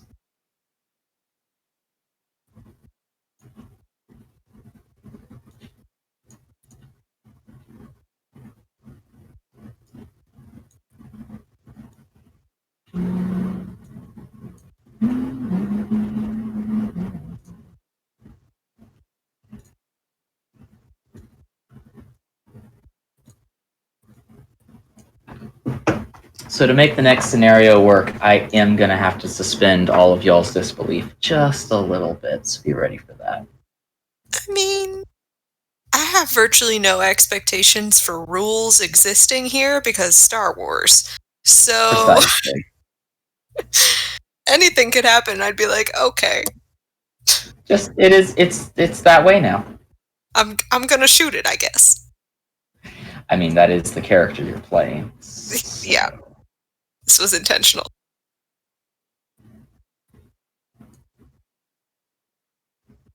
Meanwhile, I am trying to update my my character from D&D who leveled up last night. Or not last night, today, before the stream started. Oh my gosh. It's a problem because the sheet I am using does not have the supplement I am using. Well, that's annoying. You in the D&D Beyond hole where you don't quite have the thing that you need in D&D Beyond, but you don't want to pay for it because it's been there.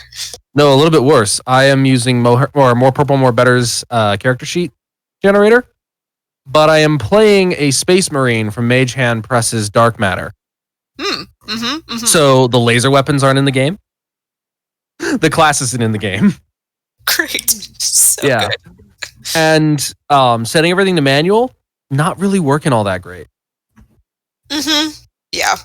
But especially right now as I am trying to update my melee weapon, which my DM gave me a level 3 fighter a belt of Storm Giant strength for Christmas. That's a lot. Yeah. She asked us, "Hey, what name a magic item you guys would want for Christmas?" And I jokingly just threw out Belt of Hill Giant Strength, or not Hill Giant, Belt of Storm Giant Strength. Maybe I can say the right giant. Some giant. Yeah. As a joke, because of course I'd never get that. So now I, a finesse weapon user, have a plus 11 to hit using my strength. Nice. Absolutely broken. And I clearly did not dream big enough. Hi, Anna. You back, Elliot? I was not expecting her to give me anything. Listen, sometimes your DM gives you a Christmas present, and sometimes it's just like aesthetic. Sometimes it's extremely useful. And sometimes Santa turns the king into a commoner. Sometimes Santa turns the king into a commoner but won't tell you where he put him. So you have no idea if you're ever going to run into him. How am I supposed to flirt with the king under these circumstances, Dallas? I don't know. The next 24 hours in game, I will be insight checking every single person we meet. Next 24 hours, you're still going to be trapped in that fish tank. I know, we're still going to be trapped in that fish tank, and we're going to be trapped down that hole. The hole just leads to more fish that tank. got stuck in the fish tank? It's the party that got stuck in the fish tank. Everybody got knocked out except for me and one other person, and I don't know about Ingrid's strength, but my strength is like a -2. So like I was like, I'm not gonna rescue everyone from this kraken. I'm gonna let this happen. We're in a fishbowl now. I have well and truly broken my character sheet now. Oh no. I'm gonna give up on that and come back to it later. Yeah, that's a later problem. That's a later problem. This is how I approach most things. I'm like, this is a problem for later, Amy. Man. All right, it is about time to get back to this, everyone. Are we back? Yeah. Excellent. Almost. Almost. I also finally worked out how heavy the character I'm playing in that campaign is, and So you could figure out how much storm giant strength you could have. no, to figure out, I had to figure out how much their power armor weighed, and so the total weight is 1,166 pounds. Okay. That was my reaction too. I was like, I don't need to know this information. It's never going to become relevant, and then it became relevant. That's too many. It's just too many. So we are gonna get back to this gradually. Andy and Brittany are almost back. But I'm gonna go through that suspension of disbelief nonsense real quick. So there's an alarm blaring in the background.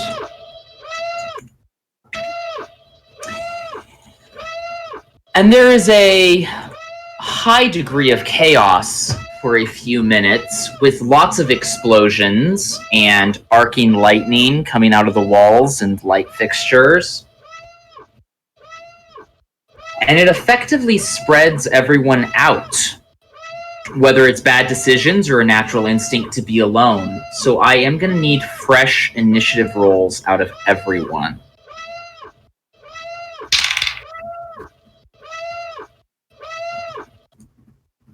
That's more in line with what I normally roll.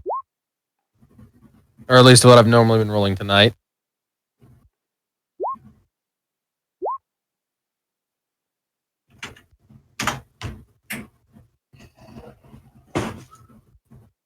Nice rolling, Trig. Well, thank you. So here he got a 17. Taryn also got a 17. Convenient.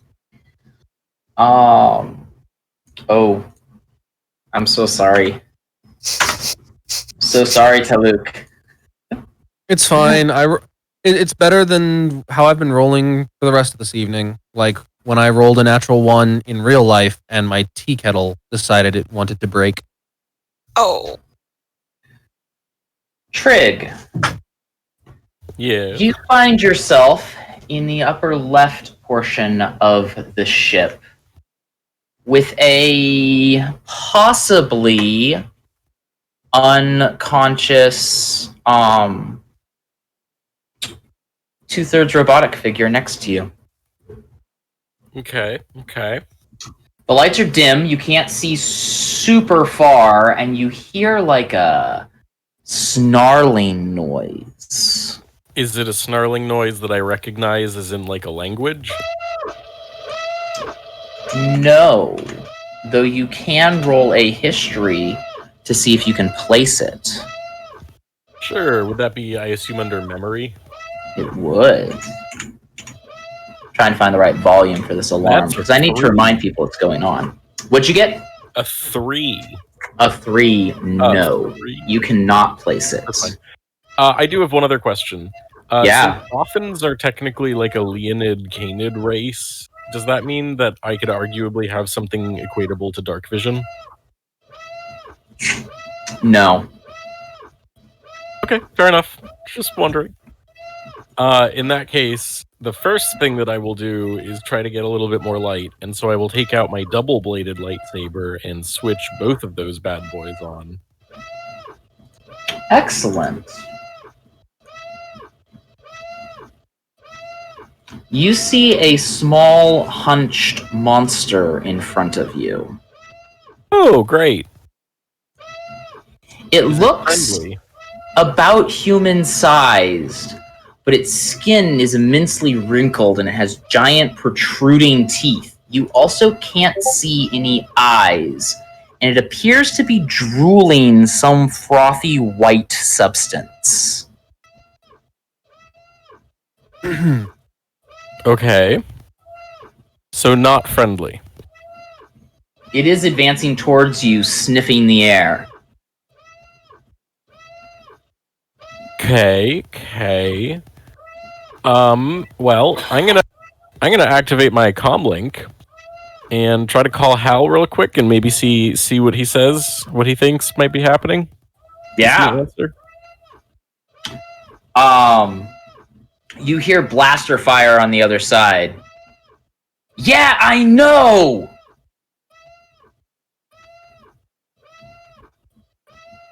So we do kill them then. I don't care what you do, protect the passengers! Trig sighs. Does the security robot do anything, by the way? Does that... You no longer have the security robot. No! Robot friend! Oh, I feel so alone. It's okay. You have another robot with you, it's fine. Yeah, but he's unconscious. That doesn't count. He might be unconscious. Is he visibly injured in any way, shape, or form? That would take an investigation roll. Will that give this other thing an opportunity to attack me? Yes. Great. Okay. If that is this other thing's intention. You know what? I'm overthinking this. I'm going to spend a force point and telekinesis that guy's butt as far back as I can. Roll telekinesis. It gets to roll a willpower in response. My dice do not know any number except 1 today. I was going to say, that is a 17. Yeah. You slam this sucker into the wall. Give me D4 damage.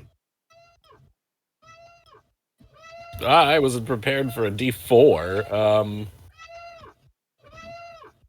3. 3? Excellent.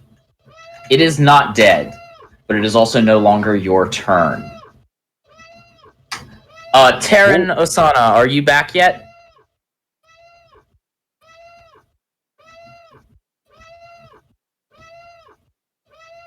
Sorry, yeah, we're here. Okay. Okay.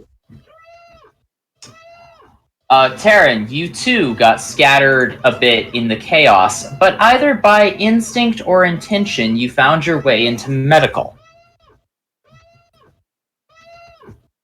Okay. So I'm assuming I see the droid is out of commission. The droid is in 5 different pieces. Goodness. So I check in with... I forgot his name. You have not met that character before. Oh, this is the new guy. Okay. That is a new character, and they are unconscious. So being a doctor, I go up to him and check him out. Would that be an investigation? I'd let it be a first aid if you'd rather.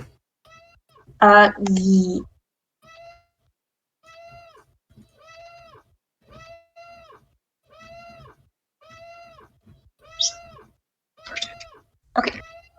I'll go ahead and do a first aid check on him then. Safe bet that the white froth is not whipped cream. That is a safe bet. Okay, that's a 9. It's a 9.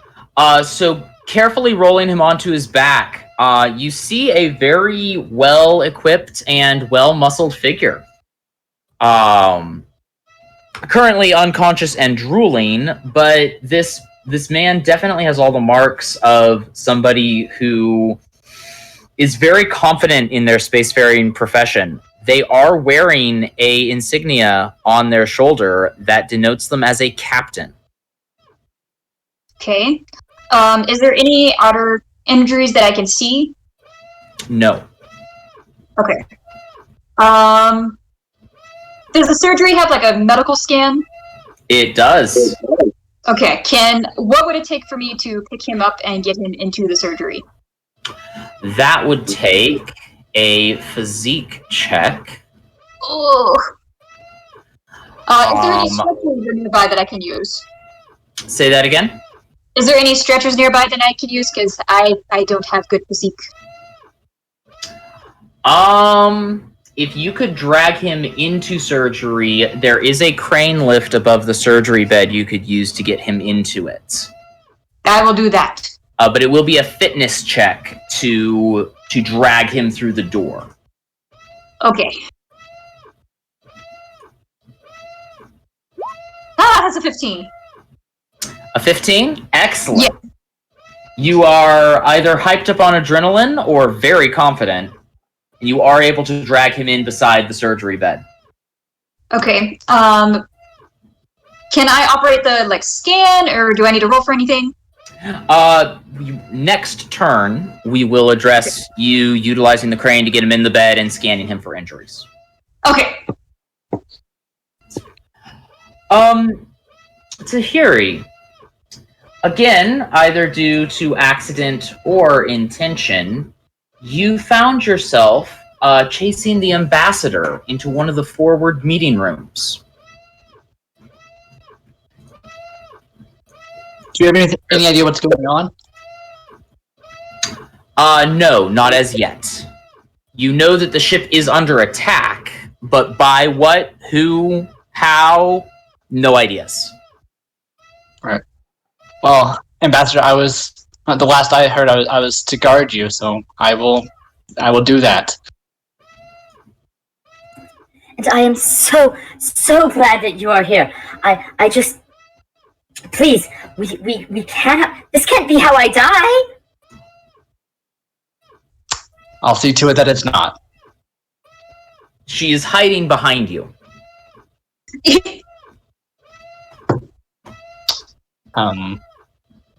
Is there anything in this room indicating anything about our present situation? No, the room is really just a table and chairs. Okay. Is the door right there? Mm-hmm. Oh. There are two doors. They are here and here. Okay. I'll continue to let her cower behind me. Might position her more into the corner, in a more defensive area. But okay.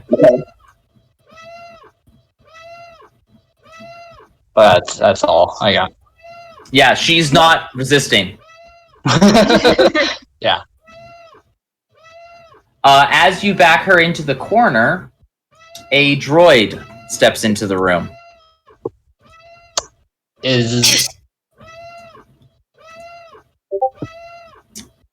The droid is holding a blaster rifle and turns to you with both eyes and rifle fixated on you.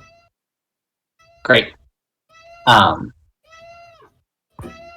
Desist resistance and come to the toy maker. Toy maker.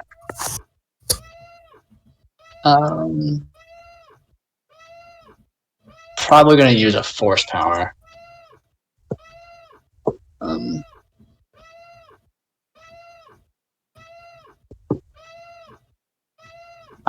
Yeah, I'm gonna use a force point to do lightning on it. Roll it.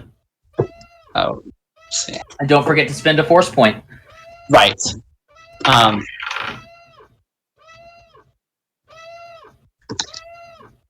Okay. Trying to figure out what that roll is. So, if you're trying to use Force Lightning, Force Lightning is a savvy force technique, so you're going to be rolling under your savvy. If you have ranks in Lightning, you also get to add those ranks to your roll. I don't have any ranks in Lightning, so just a 1d6 plus level. So 1d6 plus rank is what that should say.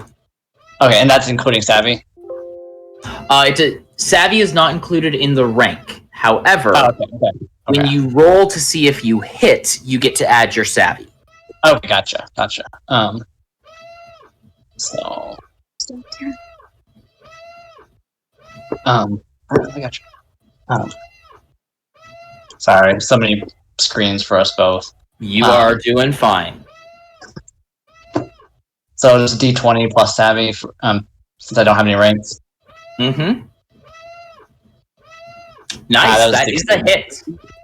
Okay, and then The 1d6 droid plus did level. not get out of the way, so you deal 1d6 damage. 1d6. Yep. 1d6 energy damage. Important. 6. Yes. So I was hoping that with it being a droid, it would take more lightning damage, but I wasn't sure. It is wearing an energy shield. You see the energy shield absorb all of your lightning damage. Okay.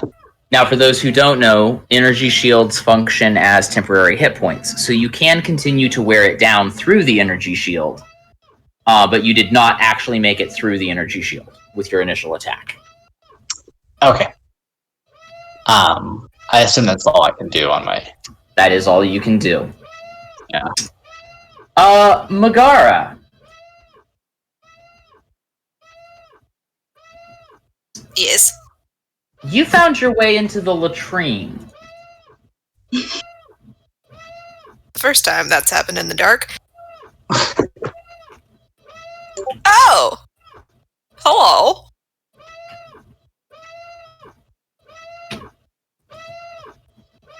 Is he conscious?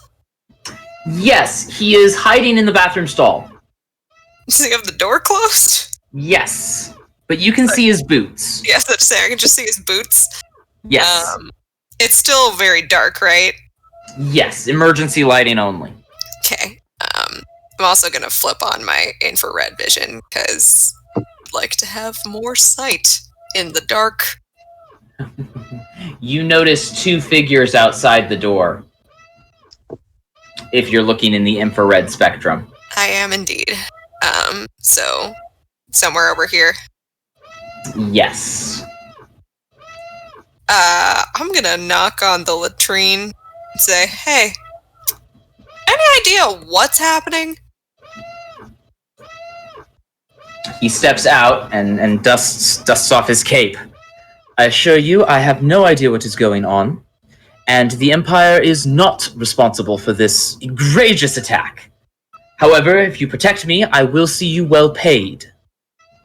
Like the sound of that, and I cock my blasters. Seems like we got company outside, though, so better, keep yourself It was protected. at that moment that two creatures burst in. Gross. Diseased, wrinkly, protruding teeth, whipped cream in the mouth, all of it. Nasty. I start blasting. Roll me some blasting. So I'm gonna first roll with my Pistol skill. Yeah, pistol skill. Human arm first. Yes. Which does more accuracy but less damage. Which one are you shooting at? This one both times. Excellent. And remind me, I will add my rank in pistol and my response, right? Correct. Dope. That's a 9. What? 19. 19? That is a hit. Okay. You shoot it solidly in the chest. How much damage do you deal? You deal 1d6 damage, right? I do 1d6, yeah, because of Gunslinger. Yep, that's what I thought. I mean, that's only 1 damage, because, yeah. Because your dice hate you. Yep. That's fine. Fire again. Yep.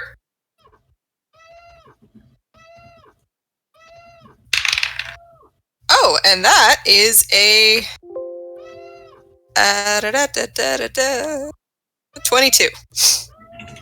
That is definitely a hit.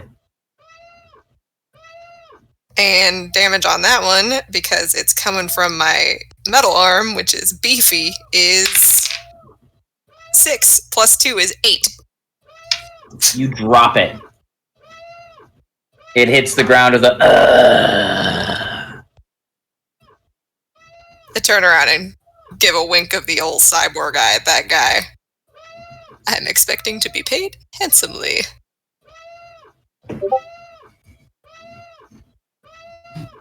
He is looking nervously at the other one that is frothing at the mouth. I mean, listen, man, I can only do so much in a turn.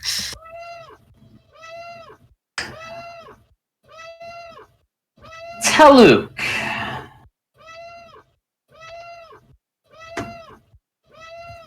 You found yourself near the bottom of the ship.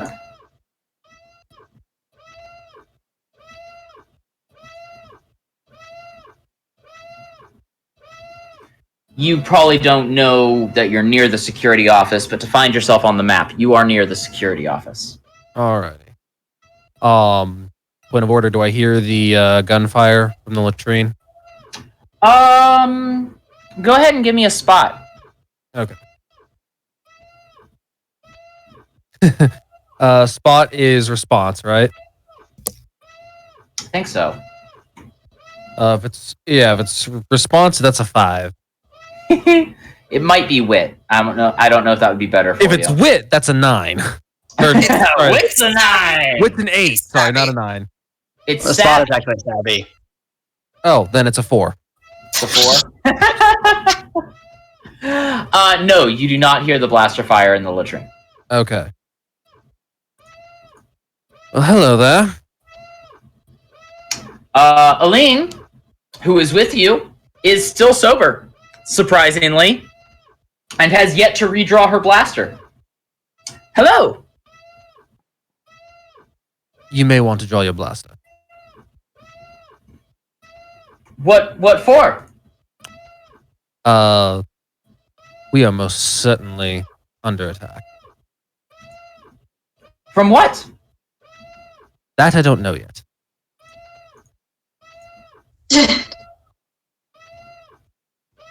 Two creatures, frothing at the mouth, come crawling out of the darkness. Remember when I said I didn't know? I know now. She turns and takes a shot. She does miss, though. Sadly. Which one did she shoot at? She shot at this one on your left. Okay. How far can I move? 5 squares. Okay. That's good to know for later. Gonna draw but not activate my lightsaber. And let me show you a few tricks. And I'm going to attempt to drain one of the creatures that I am going to have a lot of trouble not saying the name of. Don't worry, we'll get there. So roll to drain. Roll the d20. Add the attached statistic, which I don't remember what it is. So and your ranks in drain. alrighty. That's gonna be a 30. You definitely succeeded. How much damage do you do? It's 1d4 plus my ranks in drain, right? Yes, but that does not include your statistical bonus. Yes, but it is my ranks in drain. Yes. That's gonna be 10 points of damage. Fantastic. Which one did you drain? The one that she shot at. Excellent. It is dead. Because you used force drain on it, it literally shrivels up into a skeleton with skin stretched over it. It is disgusting, and Aline looks like she's about to puke. That normally doesn't happen. Since you're already at full health, you did not restore any health to yourself, but you did lose a force point. No, I did not. Oh, you're right, you didn't. I forgot about that. You made that. You took savvy in it. Yeah, I got real. Not I got savvy, real. spot. Yeah, I got real good at that. Very practiced force technique. And then would I also be able to activate my personal shield? Yes. Okay, I would like to do that. There is an underlying assumption that shields have already been activated, but I appreciate you role-playing it. This creature runs forward and tries to bite you. I need you to make a fortitude check. What is a fortitude check? That is going to be physique. That's going to be a -1. Did you roll a 1? I did. You critically failed. I critically failed. Since this is not energy damage, this goes straight to your energy shield. And the bite deals 7 damage to you. Okay, and that bypasses the shield, right? Because It bypasses shield. 7 damage. -7. Oh. Where'd my calculator go? You only have 10 hit points. I bought points in skill or in heal and that in health. In health. Okay. Probably smart. 10 out of 10. Recommend buying points in health.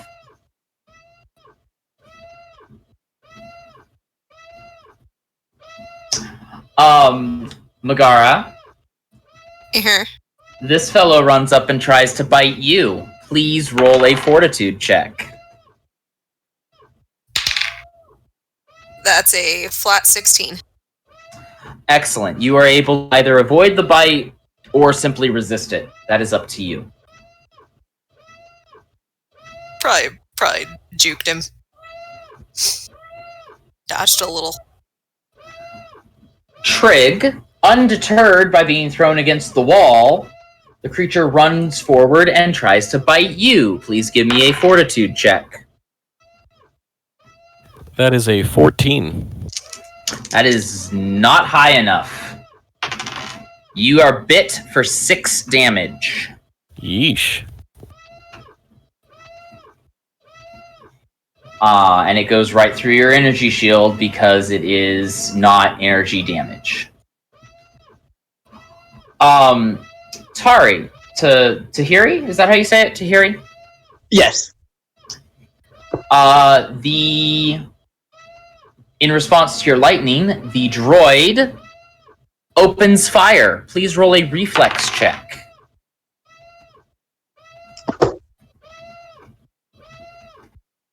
21.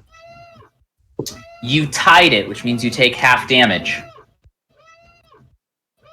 Which is 3.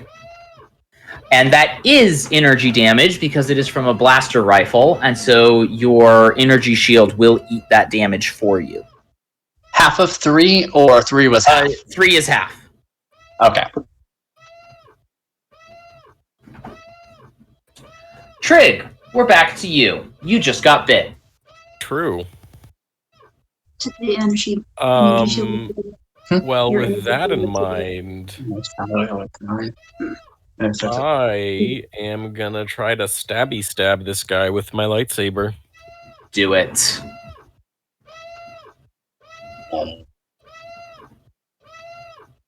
Meanwhile, Well, then, droid is still cleaning. Hang on. There's no modifier for the lightsaber damage, right? But what?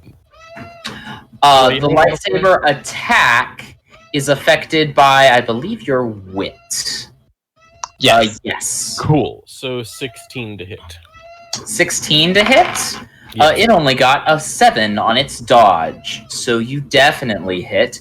Lightsabers deal 1d8 damage. That is 6 points. You cut the creature in half. You Good. hear a voice from the floor beside you. Excellent work.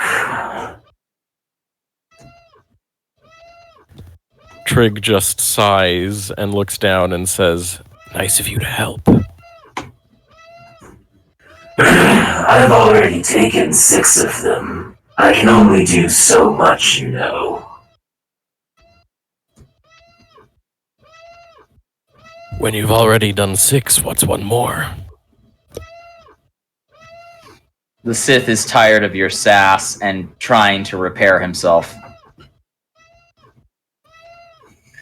Do I have any actions left? So the way actions work in this game is there are 4-second actions, like attacking, and 2-second actions, like moving. Each round is 6 seconds. So you have attacked and you have talked. So technically you have filled both of those sections. Does that make Cool. sense? Yep. Just double checking.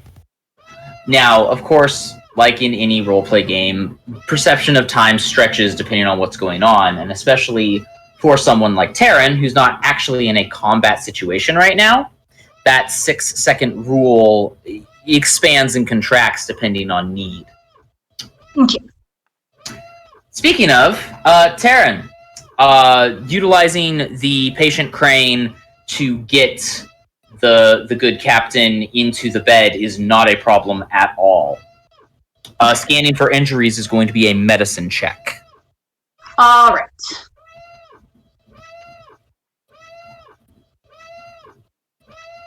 Medicine check is memory, right? Yes. Oh, 4? yeah. So you're struggling to get a good read out of the equipment. It likely was damaged. But people don't just drop unconscious. Like, you know something's wrong with him. You just don't know what.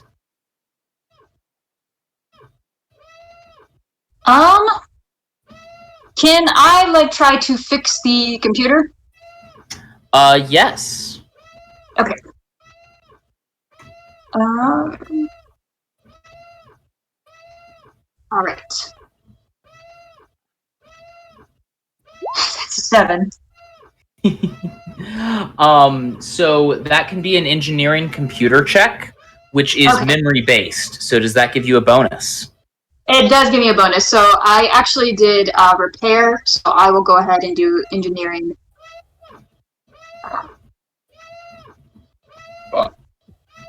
Can I re-roll because I rolled for repair? Can I roll? You can roll under engineering with the +2. Okay, that's a 14.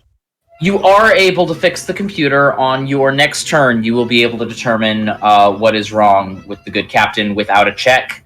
Remind me if I forget. Okay. Tahiri. Yes.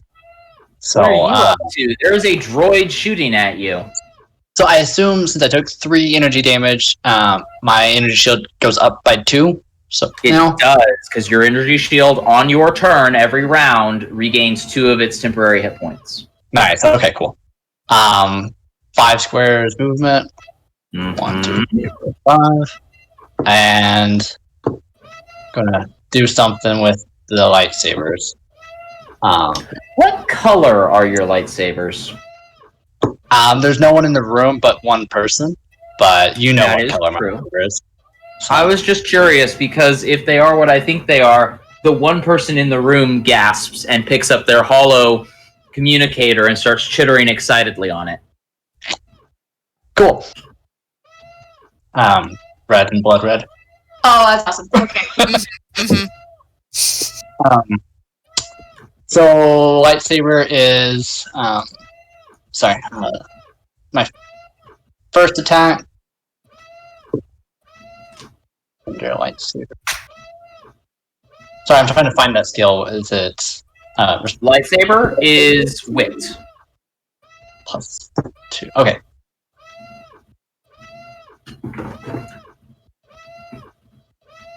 I'll make macros for these later, but I'm sure. +7. That's 18. That is a hit. Roll 1d8 damage, please. That's 7. 7. You completely tore through its energy shield. Cool. And then cut off part of its arm. Okay, so then I was going to use my dual melee. 3. To attack with that second lightsaber. Right. Wow, wow, wow, wow, wow, wow, wow.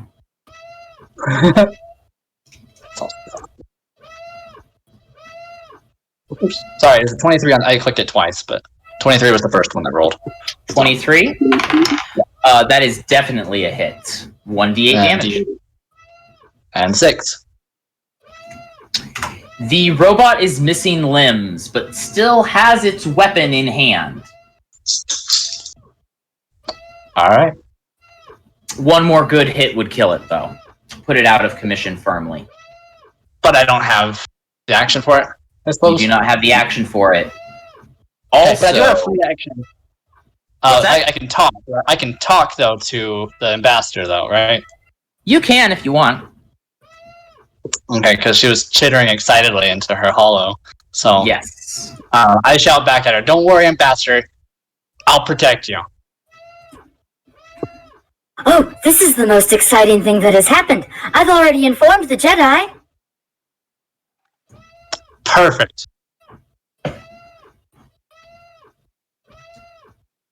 Okay, that's fine. Megara! Alright, so this thing just tried to bite me. So I'm true. gonna shoot it. Also, the cleaning droid is still cleaning. As he should be. I will need him to clean up my mess in a hot second. So first pistol with the metal arm. Oh, wow. Okay, hold on. This is a good number. It only got a 7, so calm down. 21! Roll damage.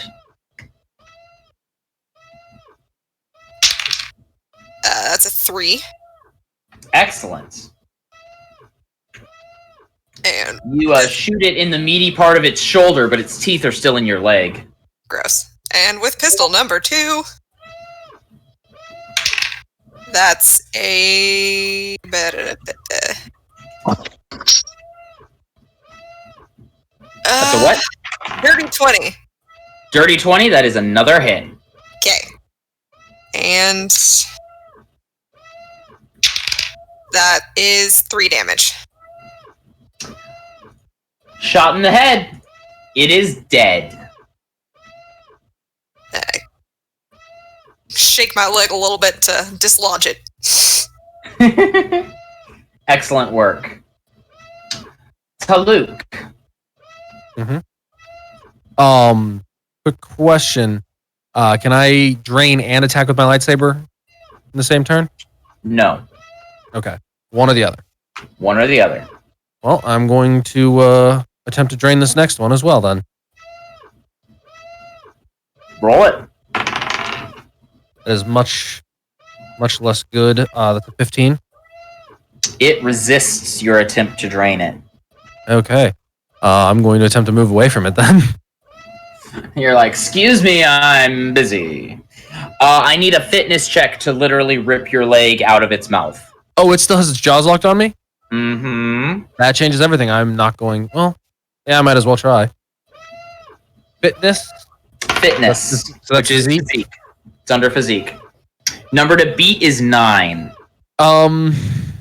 Well, do critical successes mean anything? Because I got an 18 Yes, otherwise. they do. You can move double your movement. 2, 3, 4, 5. Do I You see anything continue down this running hall? down the hall? Not if it's dark.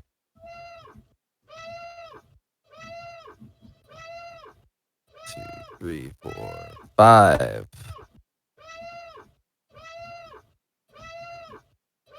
As you are running by the other Sith, she glares at you.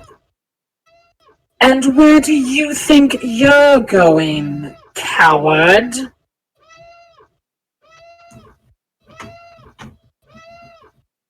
I'm not here to debate the benefits and drawbacks of tactical maneuvering.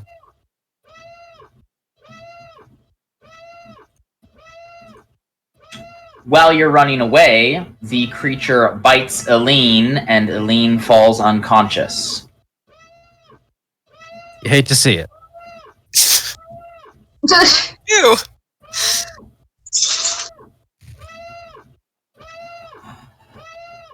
Tahiri, the Yes? robot tries to shoot you point blank. Is that a Please reflex? roll a reflex.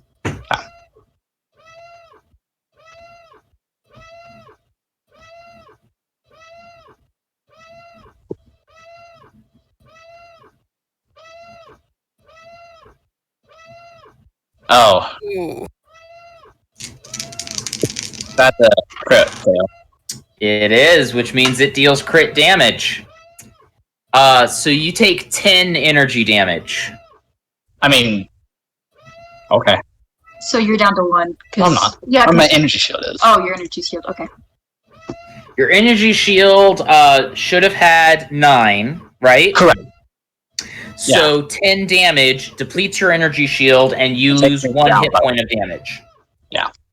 It burns through your energy shield, and you take just a little bit of a burn on the shoulder. Yeah, no worries. It is then that a familiar figure steps in and points his lightsaber at you. Traitor! Spy! Kidnapper! You will face my wrath! What are you talking about? He looks over at the ambassador, who shrugs. What was his name? Joby? Joby? Yeah. Joby. I don't know what you're getting at here. Roll bluff.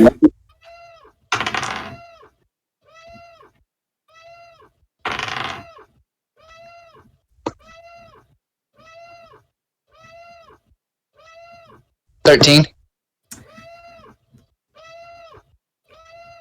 She contacted me on the holo, said that you had kidnapped her, and I believe her over you.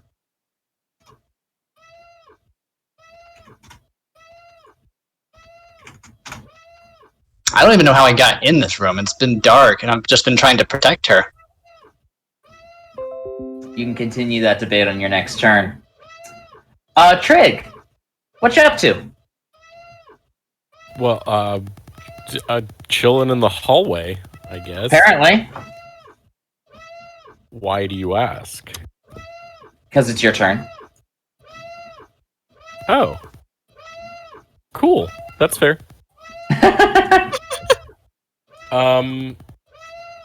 Wow. All right. I didn't realize we'd gone through Riverrun that quick. Okay.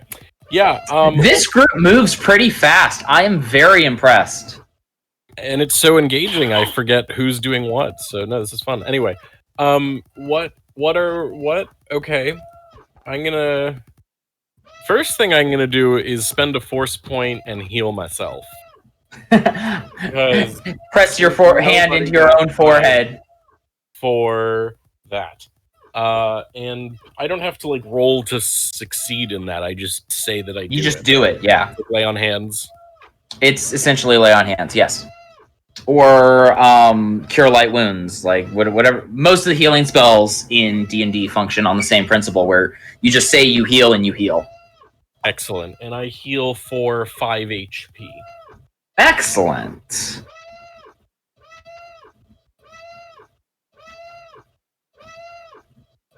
And then I guess I'll look over at Mr. Sith over here. Good old Mr. Sithy Pants over there. What's his name again?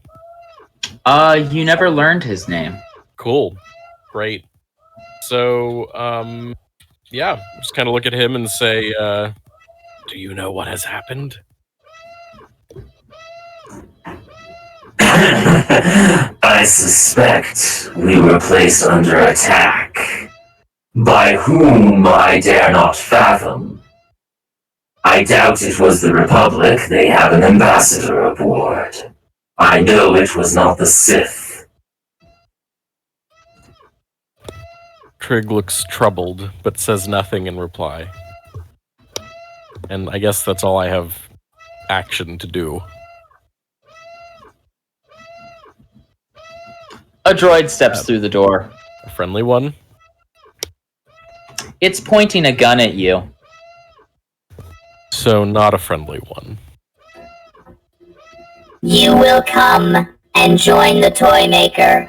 Do not resist. Who is the toy maker? Your Sith friend speaks up. I doubt they will tell us, and if you're asking me, I do not know. Trig sighs.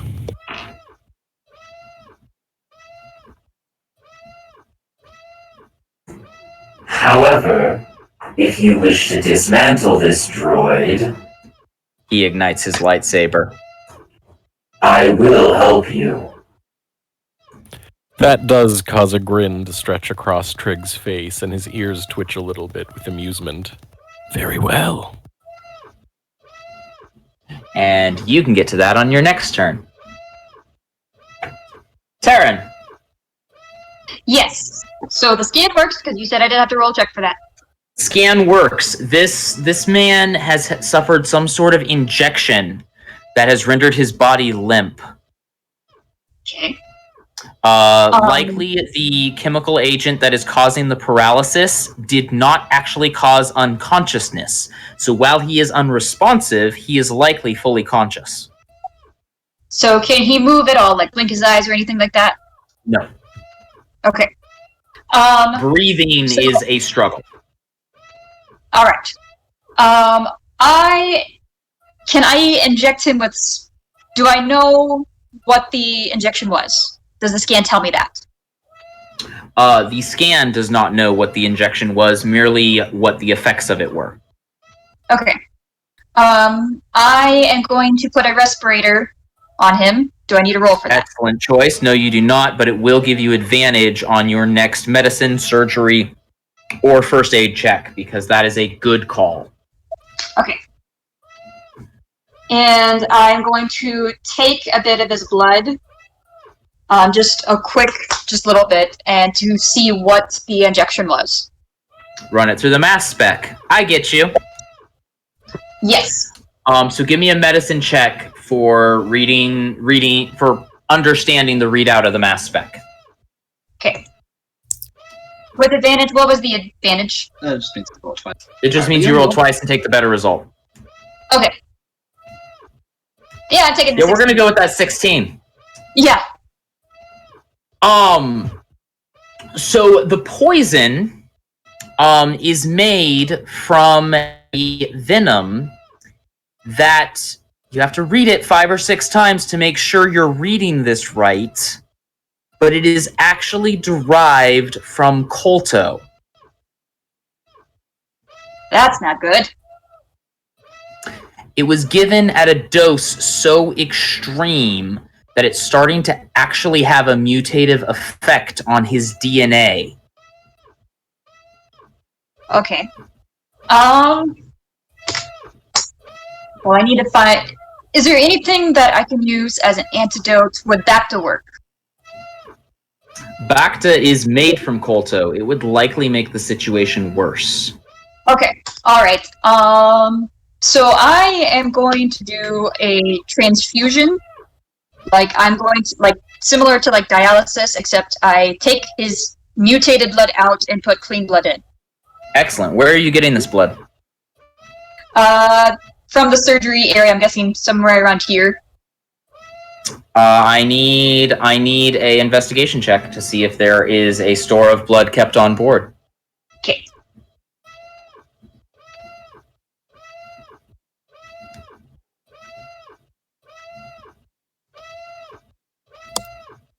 $14. 14. There is not a store of blood. Okay. Well, We will come back to you. Okay. Tahiri, Yeah. what you doing? So little Padawan guy is accusing me of being a traitor, spy. And kidnapping the ambassador. Right. Kid, listen, I'm under Meanwhile, attack the here just as droid much can as you. still shoot you. Right. So, or him. Either way. You're the one cutting the droid up. Yeah. So I will try to finish it off. With my Give me a first. roll. Oops. Joby is also found it very confirming that you are wielding red lightsabers. What's wrong with red? Anyway, Goes so well with my complexion. yeah. So I rolled 11 on the first roll. I see that, and the droid is actually able to step out of the way. All right. So with a follow-up, there's a 22. Doubt it'll be able to step out of the way of that one, and I am correct. Please deal damage. Hit the... There it goes. 8. Please describe to me how you lightsaber this droid to, I'd say death, but I don't think droids die. They might disagree, but I would hit it cleanly in 2 from like top to bottom. Nice. Listen, kid, I'm under attack just as much as anyone else here. So what? My lightsabers are red. He drops into a aggressive stance. He is going to attack you. I mean, I already used my 2 attacks, but... You did. I'm just warning you. Yeah. I mean, you're dealing with a zealot. What? Right. Megara. Yeah. Alright, this little guy's still cleaning. We're probably in his way. We should get out of his way. I'm gonna make my way to the door and poke my head out. What's out in the hallway? As you're poking your head out, the human slides you a few credit chips. Yeah. Alright. Consider that a down payment. And I will consider He gave you 1,000 credits. Jesus Christ. Alright. You see, marching down the hall, not being subtle at all, a robot with a blaster rifle. I'll turn to the man behind me and say, you might want to get behind a wall. He does so without hesitation. And then I'm just gonna kind of, poke my head out and pew-pew that guy, because I don't trust that droid one bit.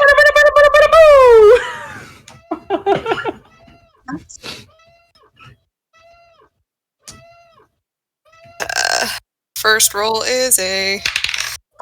As you're firing, the droid looks at you and says, Cease your resistance.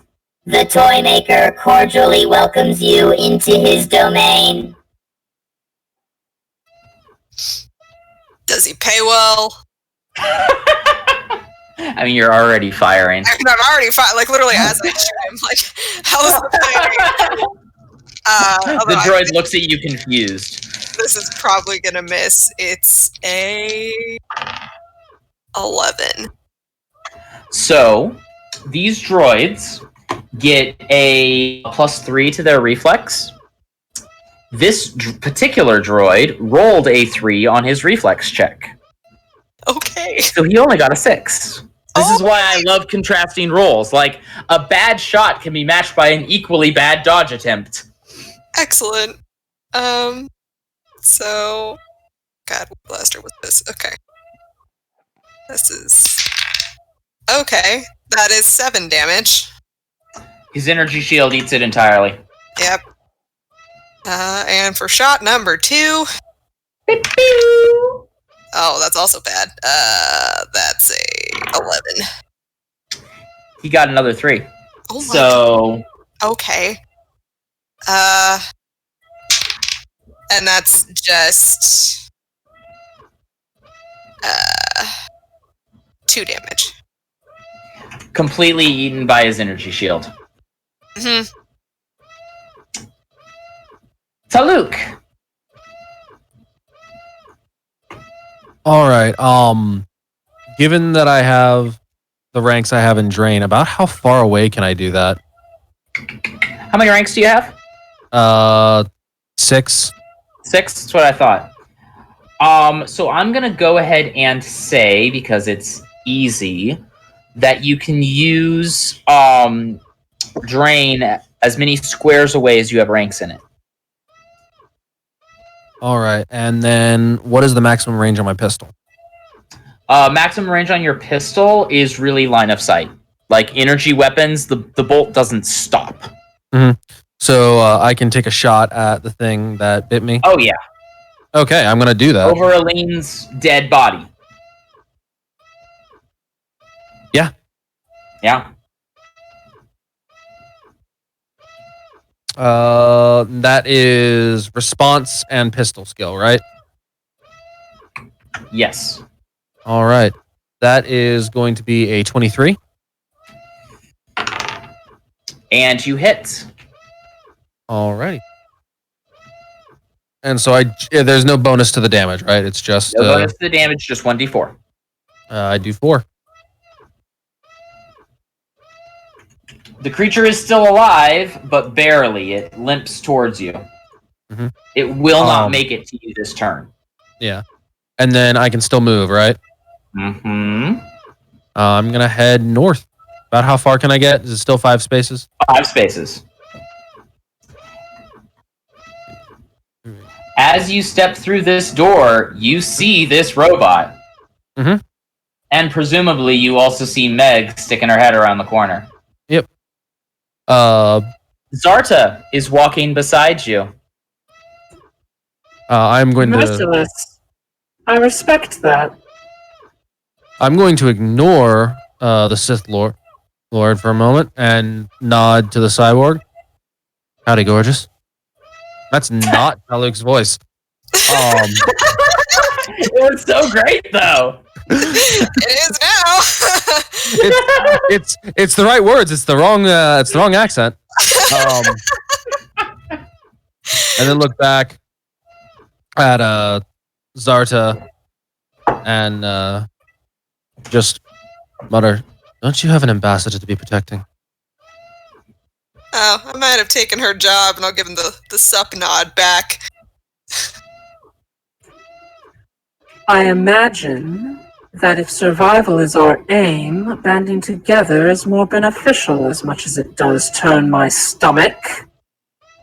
Glare at Meg as she says that last part. Oh, I'm sorry. Is my aim too good?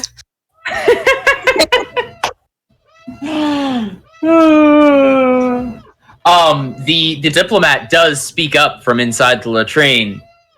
Zarta, this woman is now in my employ, and you will respect her.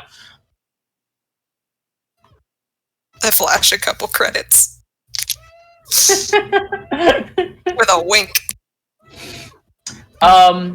This droid throws a grenade. Oof. I need Taluk and Megara to both roll a reflex check. Ooh. That's not good. That's a 6. Same result. Also 6. Yep. You both take 3 energy damage. Okay, so Goes against their shields. goes to the shields. Goes against your shields. Oh, that's the best news I've heard all night. I know, right? The diplomat is cowering. This robot up here by Trig opens fire on Trig. Trig, I need a reflex check.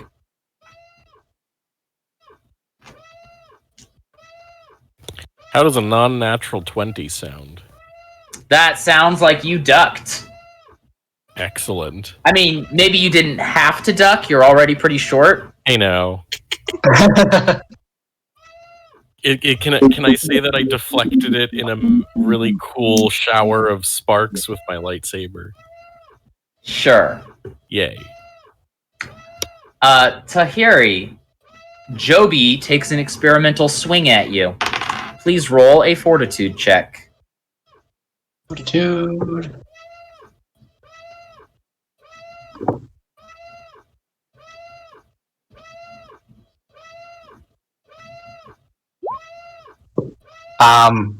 I don't even know what that is. you got a dirty 0. We're gonna call that a dirty 0. I mean, yeah. The dirtiest roll there is. He deals 8 damage to you. as he leaps The over enemy- your head and cuts downward. Obviously trying to put himself between you and the ambassador. Okay. And it is energy damage, so it goes into your shield if you have shield. Yeah, how much was it again? Did you say 6? 8. 8. Didn't you have +2 though?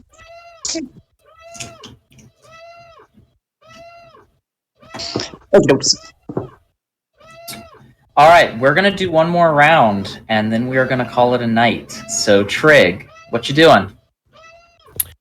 Well, that is an excellent question, isn't it? I mean, you're being shot at, Yes, that's true. and this gentleman has worked his way to his feet and is striding forward purposefully with his lightsaber.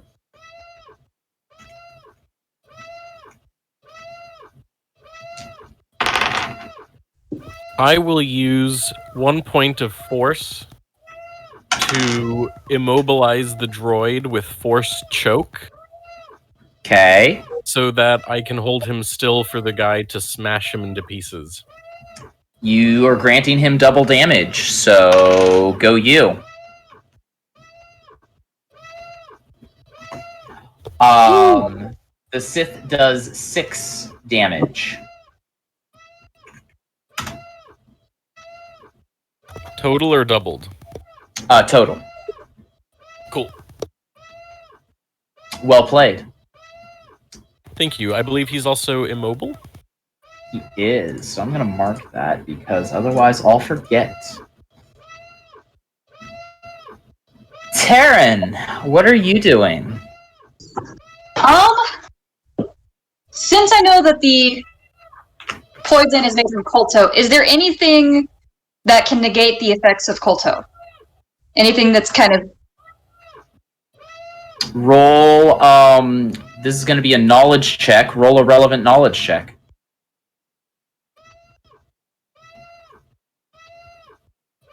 Probably physiology.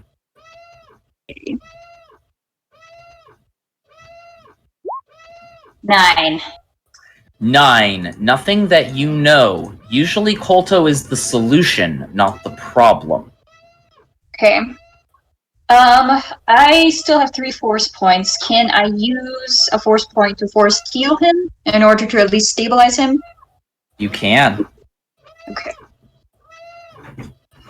It's a pretty big hammer for the nail you have found, but it is legitimate. He's running out of time, so I'm like... That's very true. So it would it be the skill points for the roll to see if it's successful? No. You don't have to see if a heal check is successful. You get to just roll the healing. Okay. And that's a 1d4?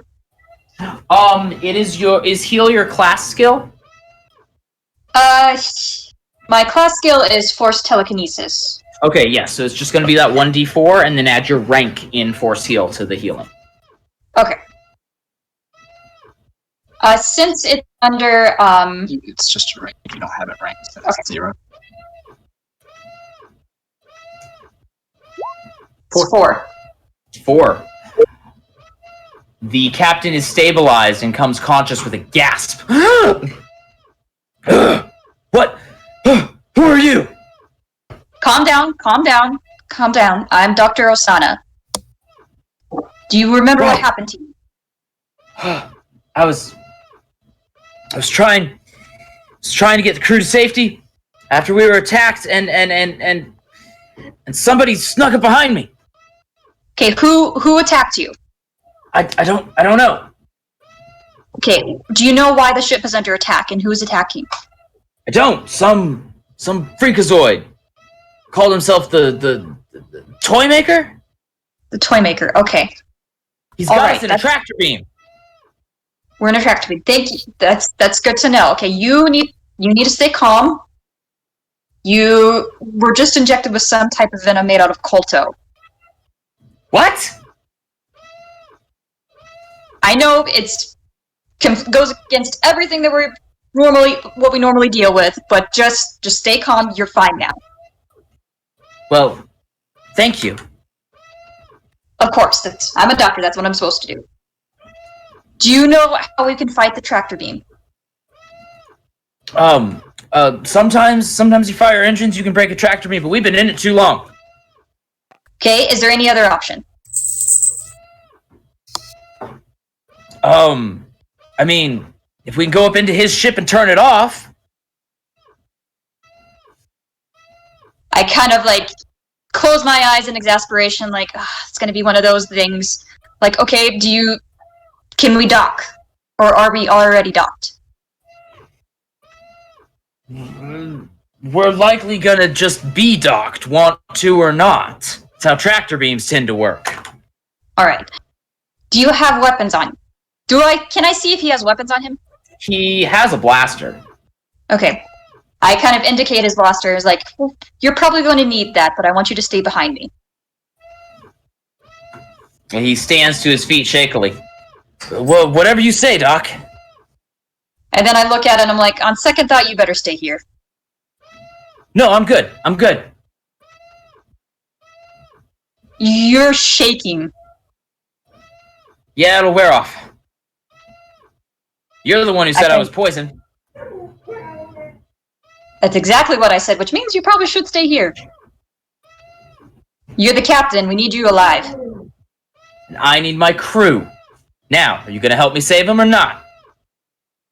I roll my eyes. Like, yes, I'll help you. Excellent. Tahiri. All right.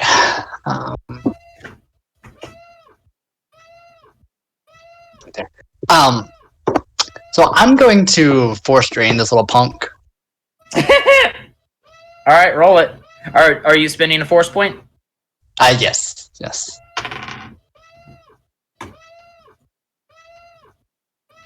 So it's my class skill as well. But so that's a 1d4 plus, or do I have to roll? You have to roll the attack. It's against his willpower. D20. It's a. Sorry, I'm trying to figure out what drain falls into. It's wit. It's wit, yeah. Thanks.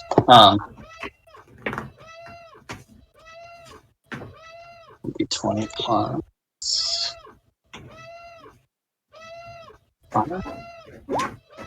18. That is not high enough. He is able to catch it on his hand and deflect it. He's a little kid that's been at it for a week. He has been with this master for a week. I know. Making sure you got the distinction. Alright, so I mean that was my action. Moving would be it. So I guess that's pretty much all I can do.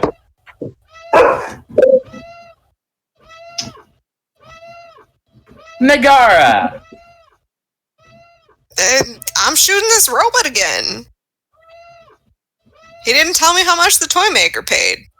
So I'm just gonna do what I did before and poke out and pew pew. I feel like this door is mostly... This door's probably mostly been obliterated by a grenade, but by it's the the thought grenade, that counts, yeah. Like, the door is... That is a... Math. 16 to hit. The droid, with shocking agility, sidesteps your blaster fire. Wow. Okay, second blaster. 11.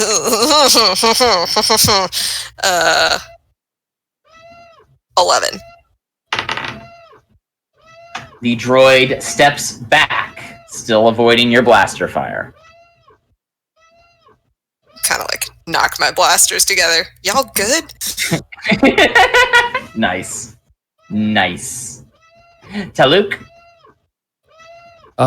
First I'm going to look to Zarta and go, well, you are the Sith Lord. And I'm gonna draw my blaster and fire at the droid. Roll it. That is 16 to hit. That's a hit. Roll damage. It's 1d4. 4. You expend the rest of its energy shield and deal minimal damage to its frame. Okay. And if you don't sass Megara about that later, I'm gonna be mad. You may end up being mad at me. And I'm going to get myself out of the Sith Lord's way.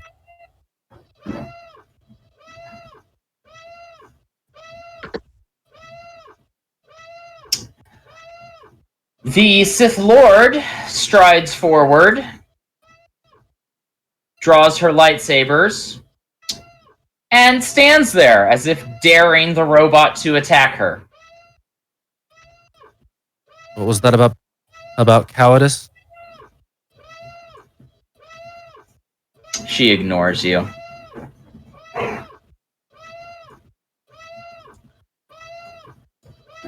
That is where we're gonna call it, gang. Y'all have been amazing. Please do tune in next week. Same time, same place, to find out what happens. Anna, read us out. Yeah, well, that is all for tonight. Thank you guys so much for tuning in. We do hope to see you back Saturday, 7 p.m. Central Time for the next installment of this fantastic saga. And if you like what you're doing, want to support the show, check out the links in our video descriptions on YouTube. Have a great night, everyone. Wash your hands, wear a mask, and stay safe out there. Good night. Night. Bye. Bye, bye, bye.